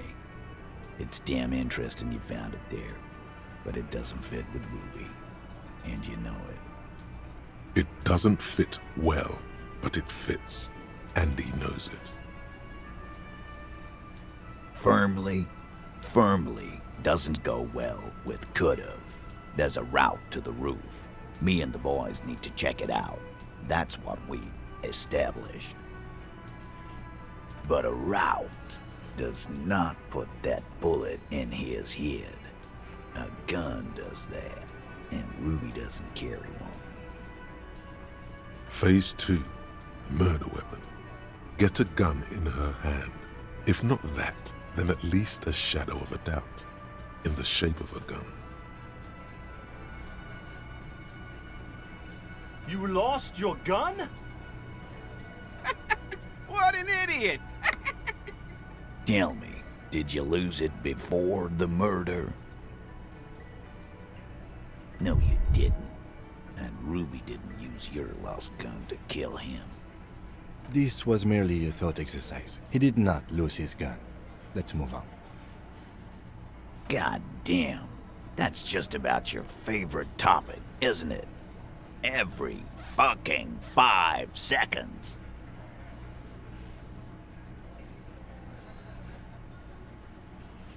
Trouble. This is Revachol. Even the roid heads in the gym had a carbine. No one has trouble getting a gun. I still never saw her carry one.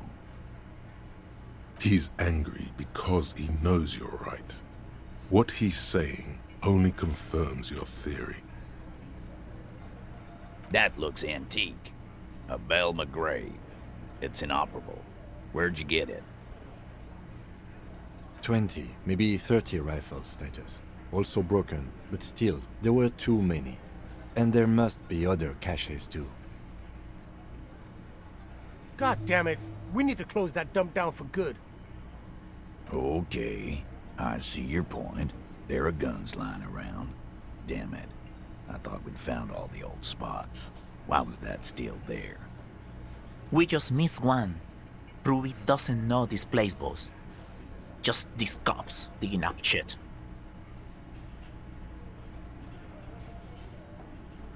I don't know, cop.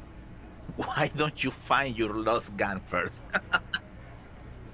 Hey, lost gun right here. Lost and found.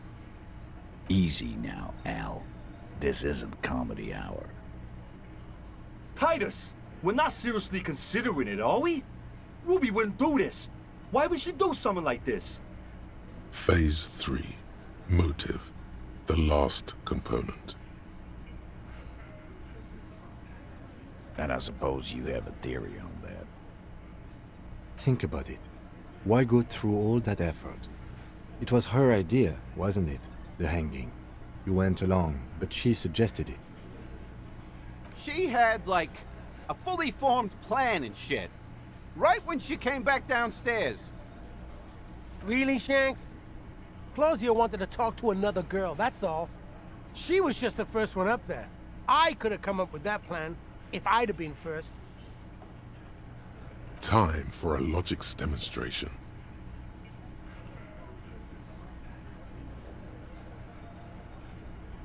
He scoffs. Think. You kill him. Get up there. Shoot him. Get down. The man is silent. If she used us to cover her own shit up, well, that's a serious violation of the Hardy Code, boss. Which is why she didn't. She would never do that. Why aren't more of you defending her? This is fucking stupid, Titus. Glenn, I thought the same thing when she skipped town and left us in this shit. Oh, so he didn't rule her out completely. And she skipped town. This is good.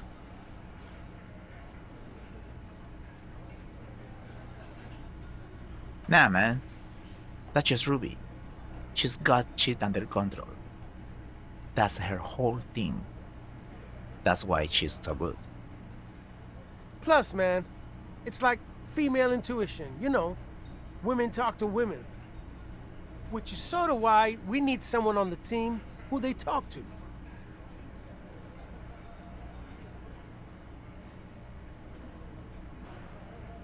not so useful. Yeah, like what? A thing? You mean? Yeah, but they're both girls. Girls like girls too, Angus, sometimes. This is one of those times. She liked Glacier.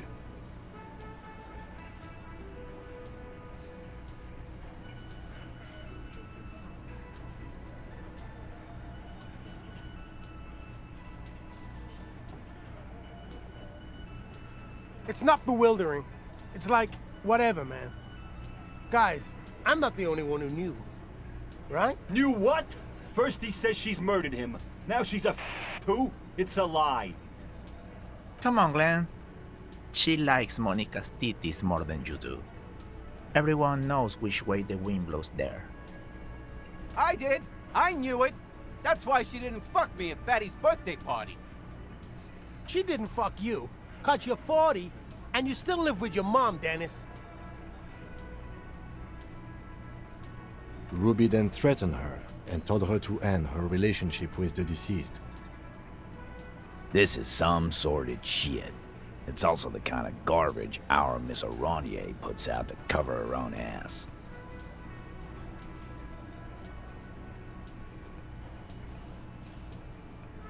That Ruby is queer as cabaret, now that I start thinking about it. I don't know why I didn't see it earlier. And that's okay. Some are queerer than others. You can still be a Hardy. But if you bring your own personal shit into our outfit. And then, boss, use us to cover it up?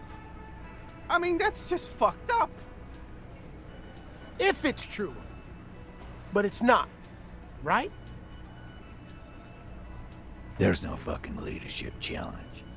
Just when I thought you were taking this seriously, cop, you put your head in your ass. Man, now he's just throwing shit against the wall to see what sticks. Okay, we've ruled out infighting. That's how this works, by exclusion. Remember, all we need to do is rule Ruby out too. That's all this is. You had expressed, on occasion, your dislike of the mercenaries' presence in Martinez, right? Whack someone in my district? That doesn't carry much favor with Titus Hardy. She has to know that. It's the kind of chin-rubbing men, often leaders, do when they think of punishment. Silence. He looks around the room. The old man in the corner nods.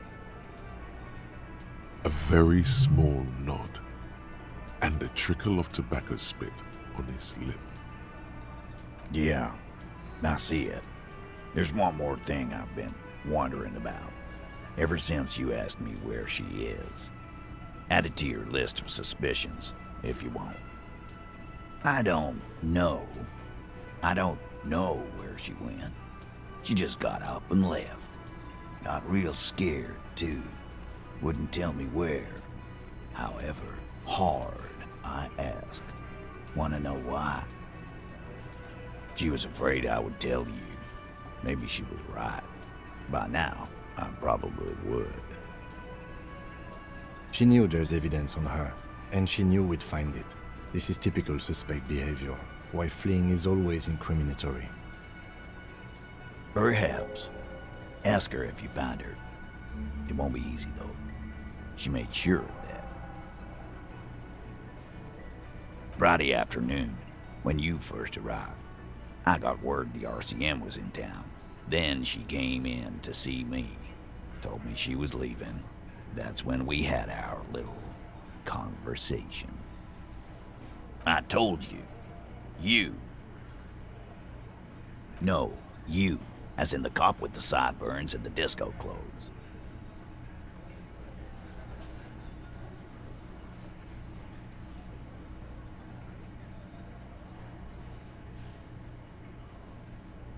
Sure. Normal. You know, when I first saw you limping here, I thought she was paranoid or sniffing her own supply. But Now I'm not so sure. She said you have a funny taste in clothes, and that you won't stop. Until you have something on her. She said she's heard of you from Jamrock, that you're a human can opener, that you play suspects against each other, open them up, like cans. And then when they're all empty, just move onto the next can. Don't look back unless there was something you missed. Fucking hell. Titus, did he just... Open Angus up like a can? Yes, he did. Now, we can whine about it, whack him, or we can go on with our lives. I'm having a go on with our lives kind of day, Al. How about you? Silence. He nods. You are insistent. Yeah, there was something else. She wouldn't tell me, though. I could see she wanted to. It was burning on her lips. This called Titus, this called Pete. But she was too scared. Scared? You should be too. A strange fear creeps over you. A metallic taste in your mouth. Change the subject. She's not far. We know that much. She didn't take her lorry, so she's on foot. Good fucking luck, man. She knows this place like the back of her hand. You'll never find her. Yeah, Al. And we won't either. She's not really a hardy candidate anymore, is she? She's not, Glenn. A little. On the coast. Where have you looked for her, more precisely? More precisely? On the coast. Past the waterlogged. She's not here. So, I'm thinking she's there. Who's doing this looking? They're all here. Lizzie needed some air. You're a smart cop, but you're a stupid person. No one goes to tell Everard anything. If he has to know, he has to know fast. It's called a radio, you believe. The gardener may have played you a game when she stormed out. She has her own plan. Sure, there are some shithouses there. A cinderblock town. Fisherfolk there refuse to unionize. So, that's one place we haven't looked. I hear they have a shack where junkies sometimes crash. Time for you to step up. We will start there. One more question. What does Ruby look like? Boyish. Hair's red. Dyed. She looks like a Lowry man. The what now? I have no idea. Boys? She said she's building a pale emitter. What?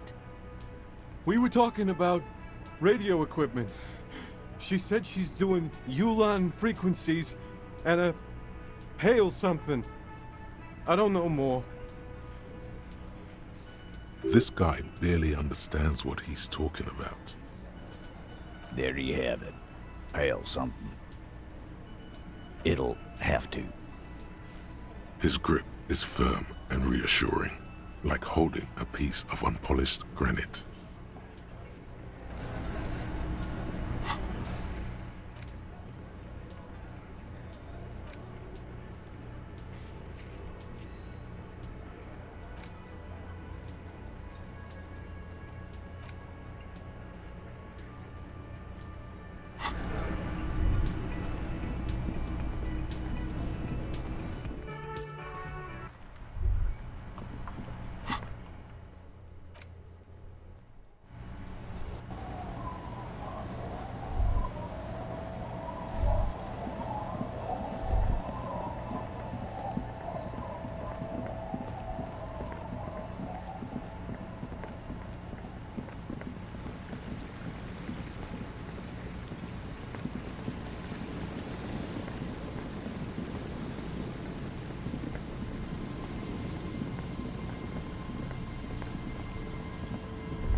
The trap is filled with dead and dying locusts. Most of them aren't moving anymore. You still can't see a phasmid anywhere.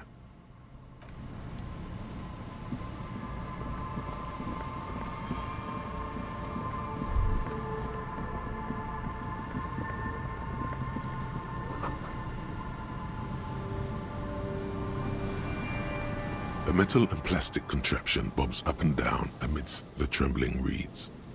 At first, it just looks like trash, but if you look closer...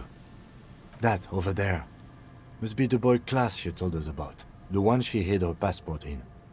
We should take a look. Cold, air, tendons, snapped the cords keeping the boy in place. A little longer, and it would be floating somewhere out in the open sea. Moves across the water, leaving no traces. You're cold again, as always. Splendor.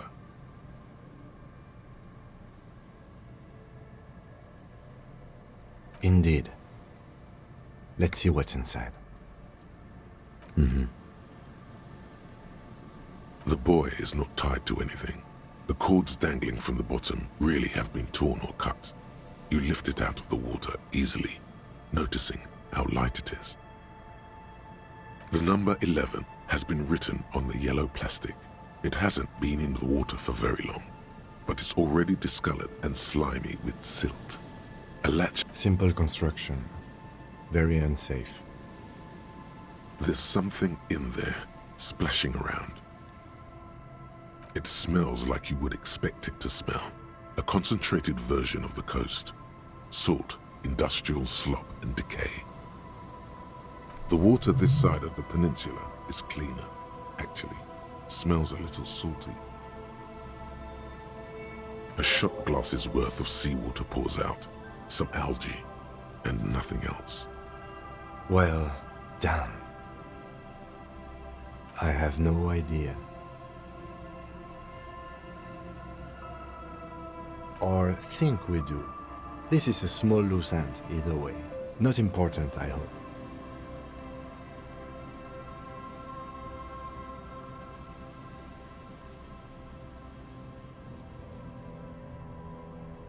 That may very well be the case. We should keep an eye on her. Nothing more for us to do here. Let's go. You could ask the miss what she thinks. Later, if you have the time. Though you doubt she'll tell you much at this point. I have no idea. Or think we do. This is a small loose end, either way. Not important, I hope. In my experience, cryptids are generally uninterested in travel documentation. We should go. You could ask the miss what she thinks. Later, if you have the time. Though you doubt she'll tell you much at this point. I have no idea. Or think we do. This is a small loose end, either way. Not important, I hope. Might have been Klaasje, might have been the people after her, might have been a local drunk. We should go. You could ask the miss what she thinks. I have no idea. Or think we do. This is a small loose end, either way. Not important, I hope. Could be. We should keep an eye out. Nothing more for us to do here. Let's go. You could ask the miss what she thinks. Later, if you have the time. Though you doubt she'll tell you much at this point.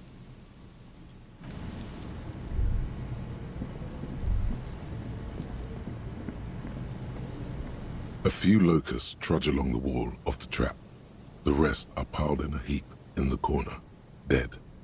No phasmid anywhere.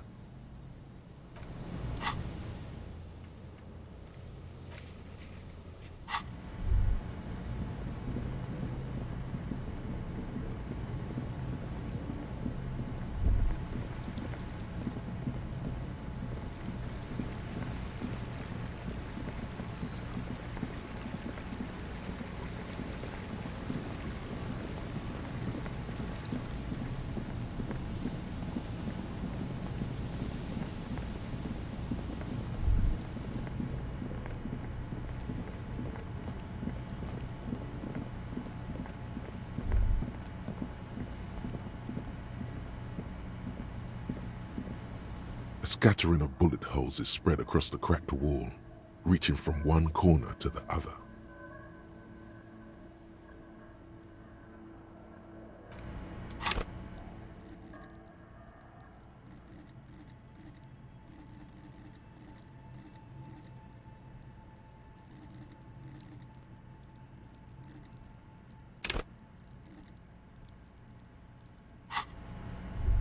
A scattering of bullet holes is spread across the cracked wall, reaching from one corner to the other.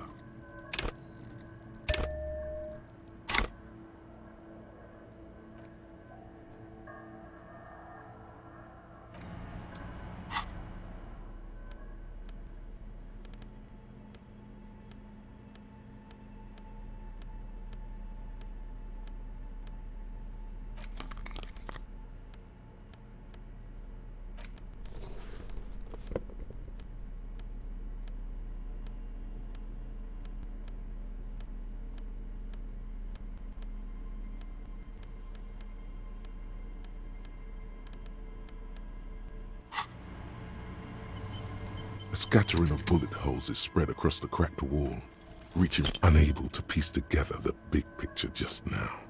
There's a hole in their hypothesis. The scattering of bullet holes looks like one.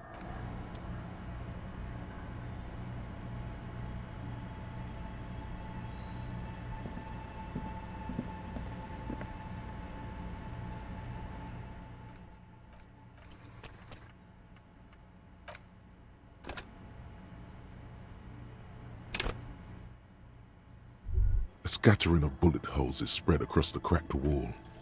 A row of ghostly shades stand facing the wall. There are many of them, a dozen at least, their heads lowered and eyes blindfolded. It's quiet. No sound, no movement. 10 meters away, other shades are lined up in an orderly manner, automatic rifles primed. A gust of wind blows by. The coats of the firing squad flap slowly in the breeze. A single person stands on the side.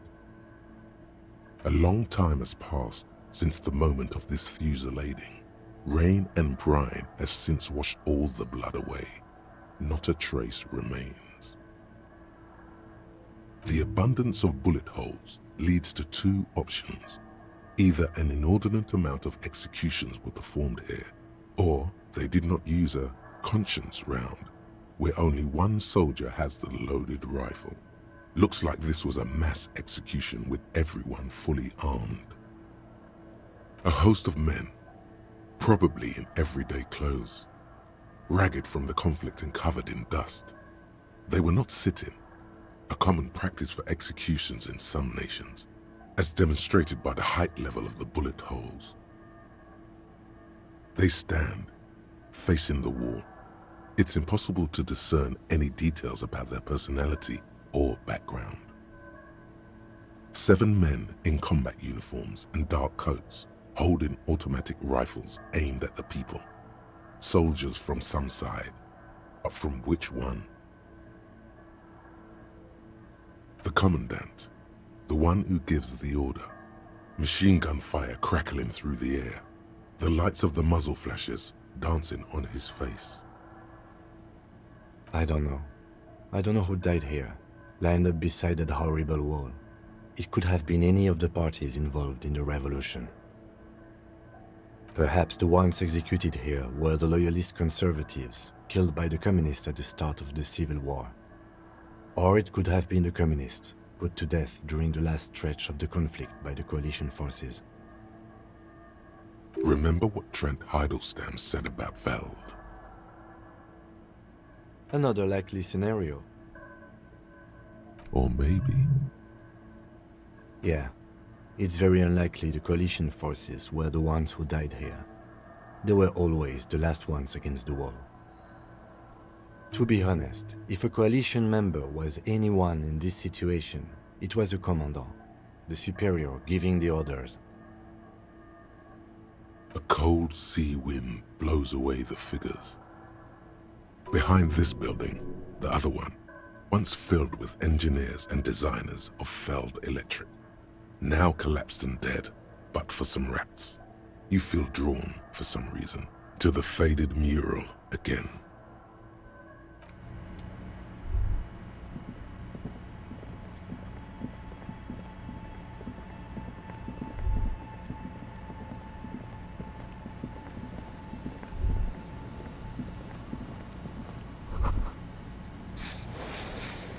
There's no way the perp is in here, officer. Look how scarred the boards are. All attempts to pry them off have failed. The suspect? God, I hope not. I can't see a way in, though many have tried.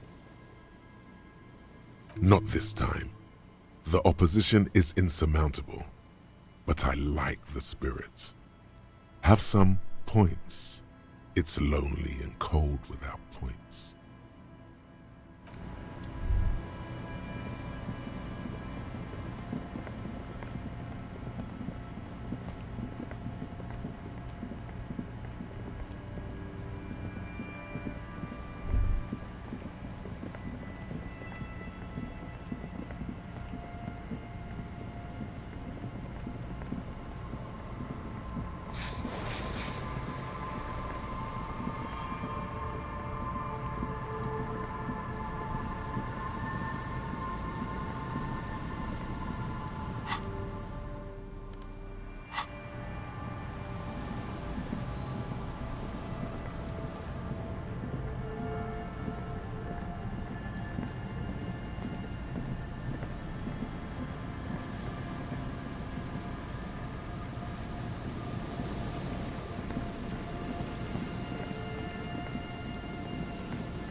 The old woman still sits in her chair, continuing with her chores. As she does so, she quietly hums to herself. The buzz of electric lights blends together with the slow rumble of the ocean waves at night. Yes, I can't really sleep anymore. Only a few hours a night. It happens when you grow older. My suggestion is, don't grow any older than you already are. That's old enough. What's troubling your mind? Nay, I haven't seen anyone lately. Because she's blind, which you seem to have forgotten.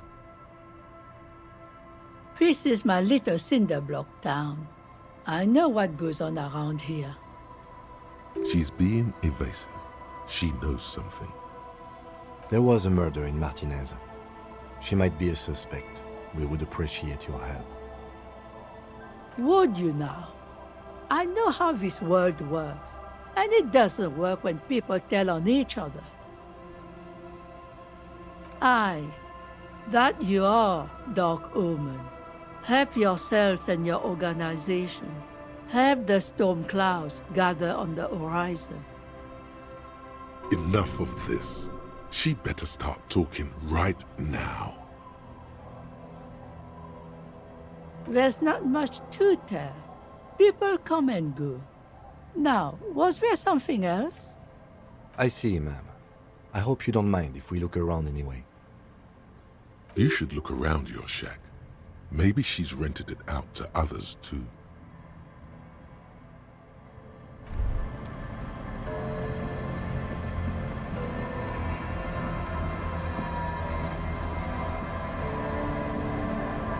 Aye, the sea's gonna calm down soon, I can feel it.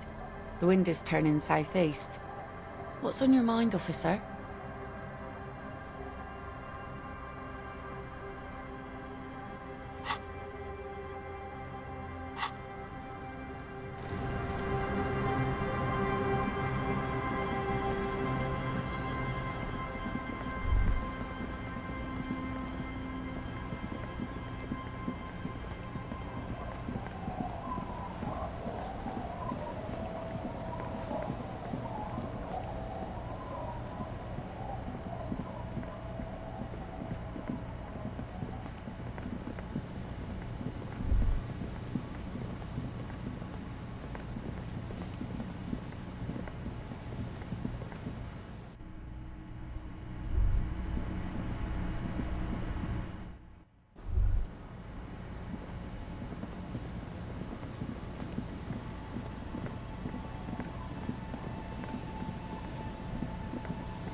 Tequila sunset.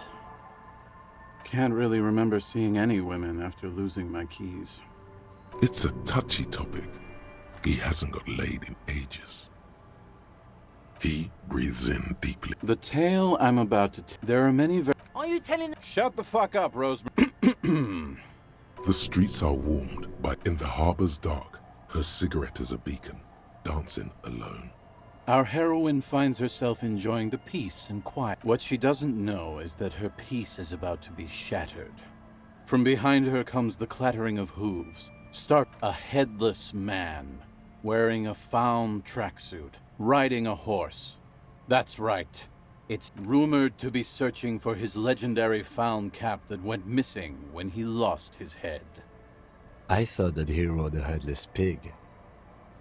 Well, there are many versions of this story, the most peculiar of which has the headless fawn rider riding on the back of another headless man. Yes. According to legend, young Gertrude Head had to endure years of psychotherapy before she was able to look at a horse or tracksuit again. And she's one of the lucky ones. Gertrude Head may have been the first to witness the headless fawn rider, but she wasn't the last. Oh no. Tell him about the two feminists by the locks. Fuck, Rosemary, they were dating. No one said they were feminists. Everyone always misremembering this stuff. This wouldn't be the De Ponte Delgado case, would it? What? You know it? I've read the case file. But please, go on. Right. Early autumn of 46. Ula de Ponte and Eva Delgado are fishing near the waterlock long after the sun has set. The wind picks up. A sky already dark now blackens. Water starts falling from above. The first cold rain of the season. Two women stand on a small outcropping of rocks. One of them is wearing a purple raincoat. Thin lines reach out from the rods into the sea. Small droplets start appearing on the surface with increasing frequency. The women are caught in the downpour. They act quickly. Eva gathers the rods whilst Ula turns around to reach for the tackle box. When she sees something, her shriek is so violent that the residents of the nearby apartment building believe lightning has struck. But there is no lightning. Only a heavy downpour and the silhouette of the headless fawn rider looming on the horizon. Ula makes a run for the shore, but Eva slips on a wet rock and disappears into the cold, cold canal with nary a sound. Her body is never recovered. Naturally, Ula de Ponte became the prime suspect in the disappearance of Eva Delgado. De Ponte maintained that it was the so-called headless fawn rider and that she ran, fearing for her life. During the investigation, it became apparent that there was a love triangle, the third party being some small-time businessman. I don't remember the exact details. The leading theory was that an argument broke out on the jetty and De Ponte pushed Delgado into the canal, then cooked up this stupid cover story. No, she committed suicide before she could be taken into custody. They found her in the bathroom with a rifle, her face slowly peeling off the ceiling. Not a pretty scene. Man, that's some grisly detail. Oh well, here's to another case closed. Anyway, that's the story of the headless fawn rider. Pretty crazy, huh? Hard to argue with that, I suppose. That's the reality situation for you. You think you got a handle on it, then blam! It throws some wild shit at you. That's why it's critical to stay well hydrated. No one knows. Some say he stalks Martinez to this day, and can be seen near the canal when the clock strikes midnight. He won't, though, because it's just a stupid legend. Aye, I saw him one night when I was right shit-faced.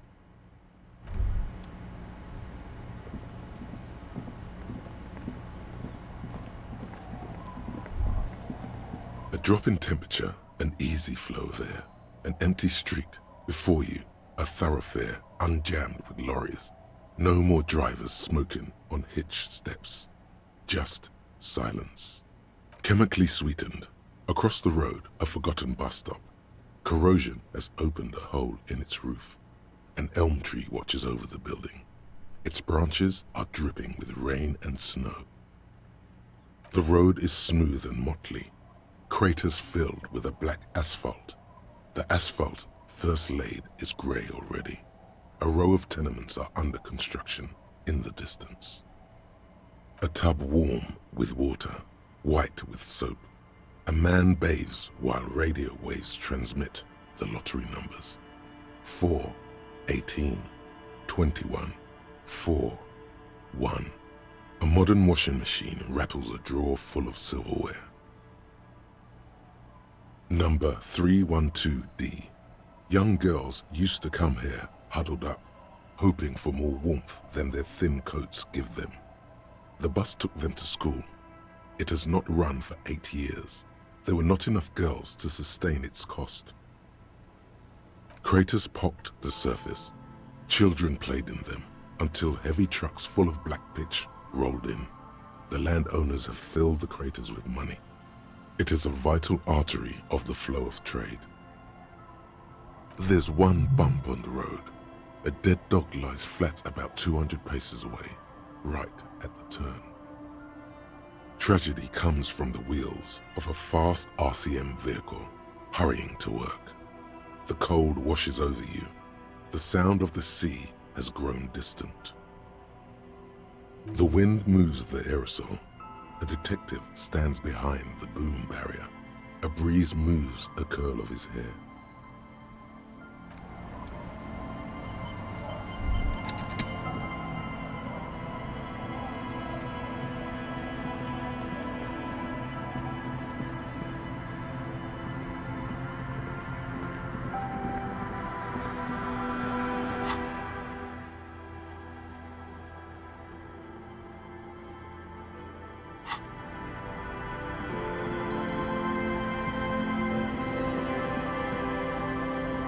It's getting cold, this late in the night. Time to call it a day.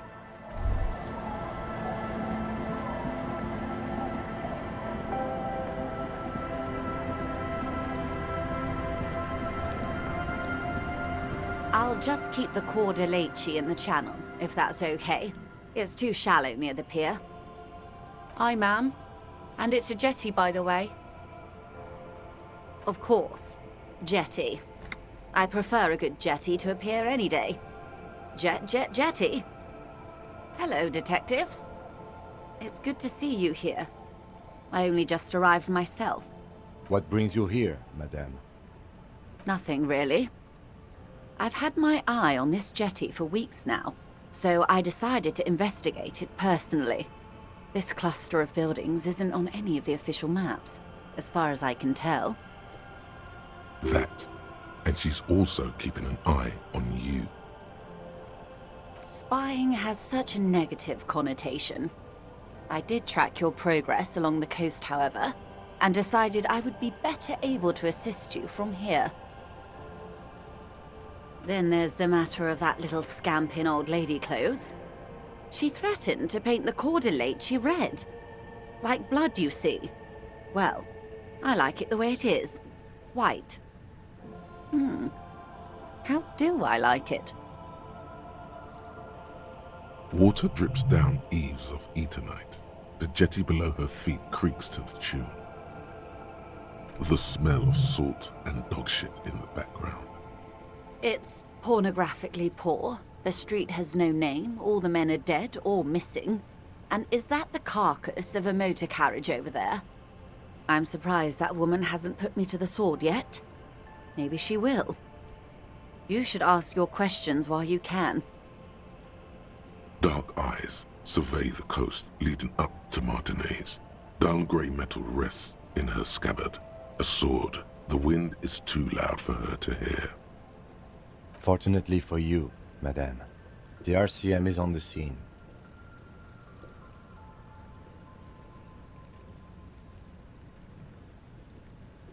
Oh, I'm not frightened, officer. I'd never...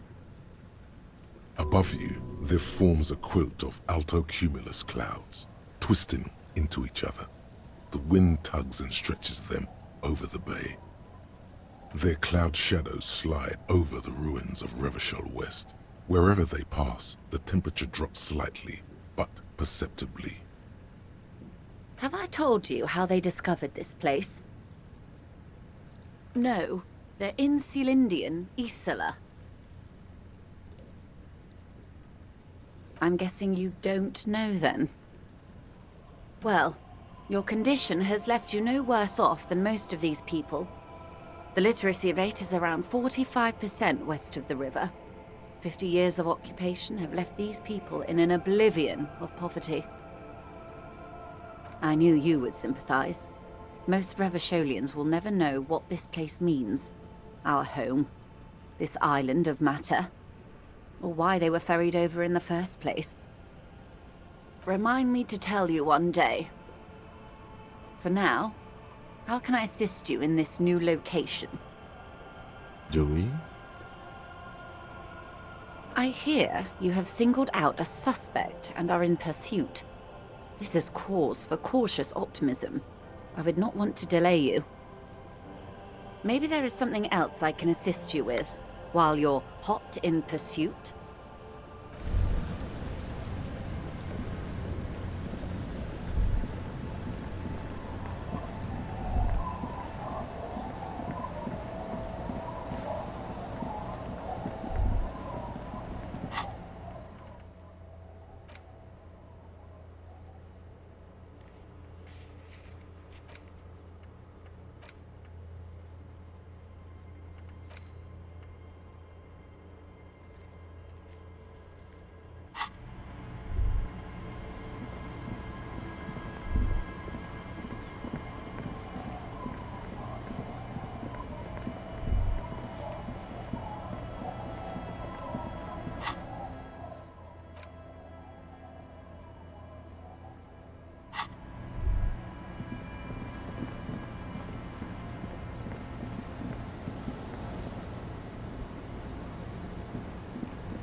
Our tenant, the policeman.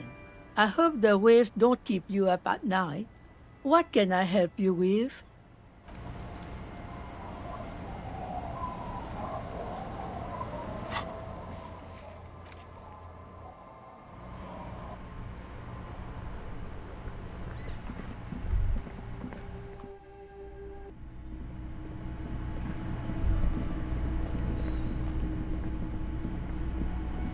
Hey, was there something you need? You're already set for the night. You're...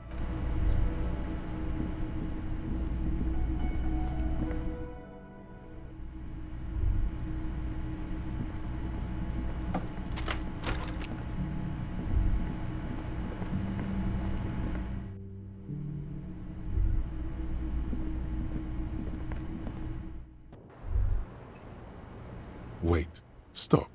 That man, bloated beyond all recognition, was 42? Below the damage, the weeks of decomposition, all the swollen indignity of mortality. He was 42 years old? How old are you? That's where this is going.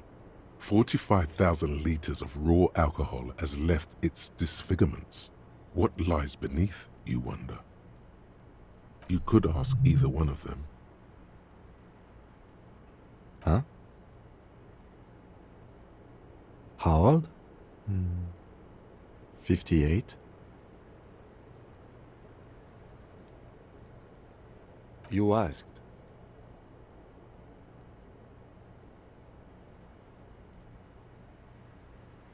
"42. And he was deceased. He had been decomposing for a week.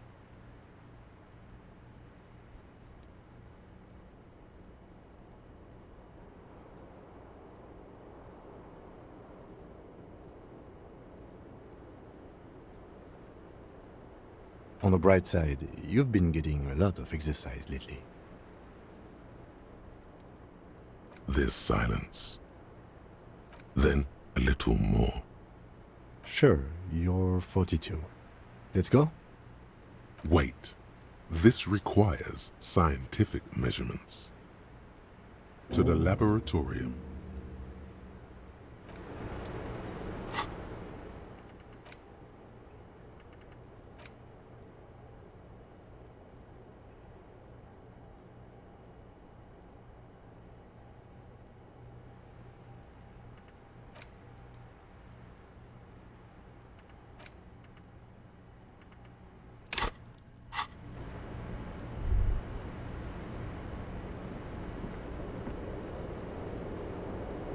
I was just thinking, what a nice evening it is for taking part in a murder investigation.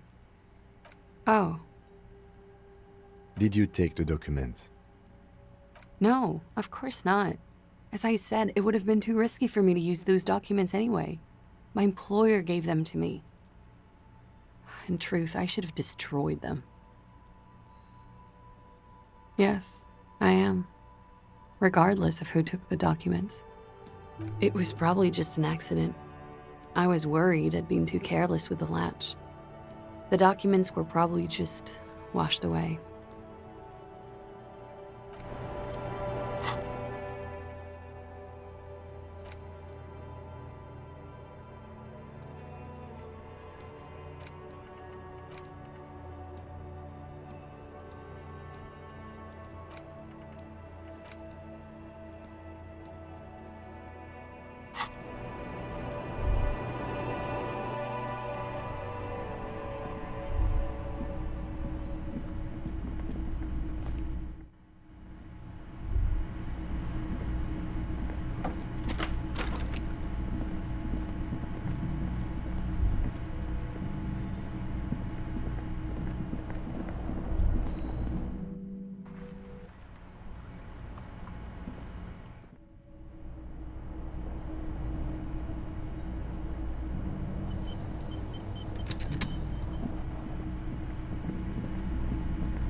Hi again, Gendarme. Bye-bye, Gendarme.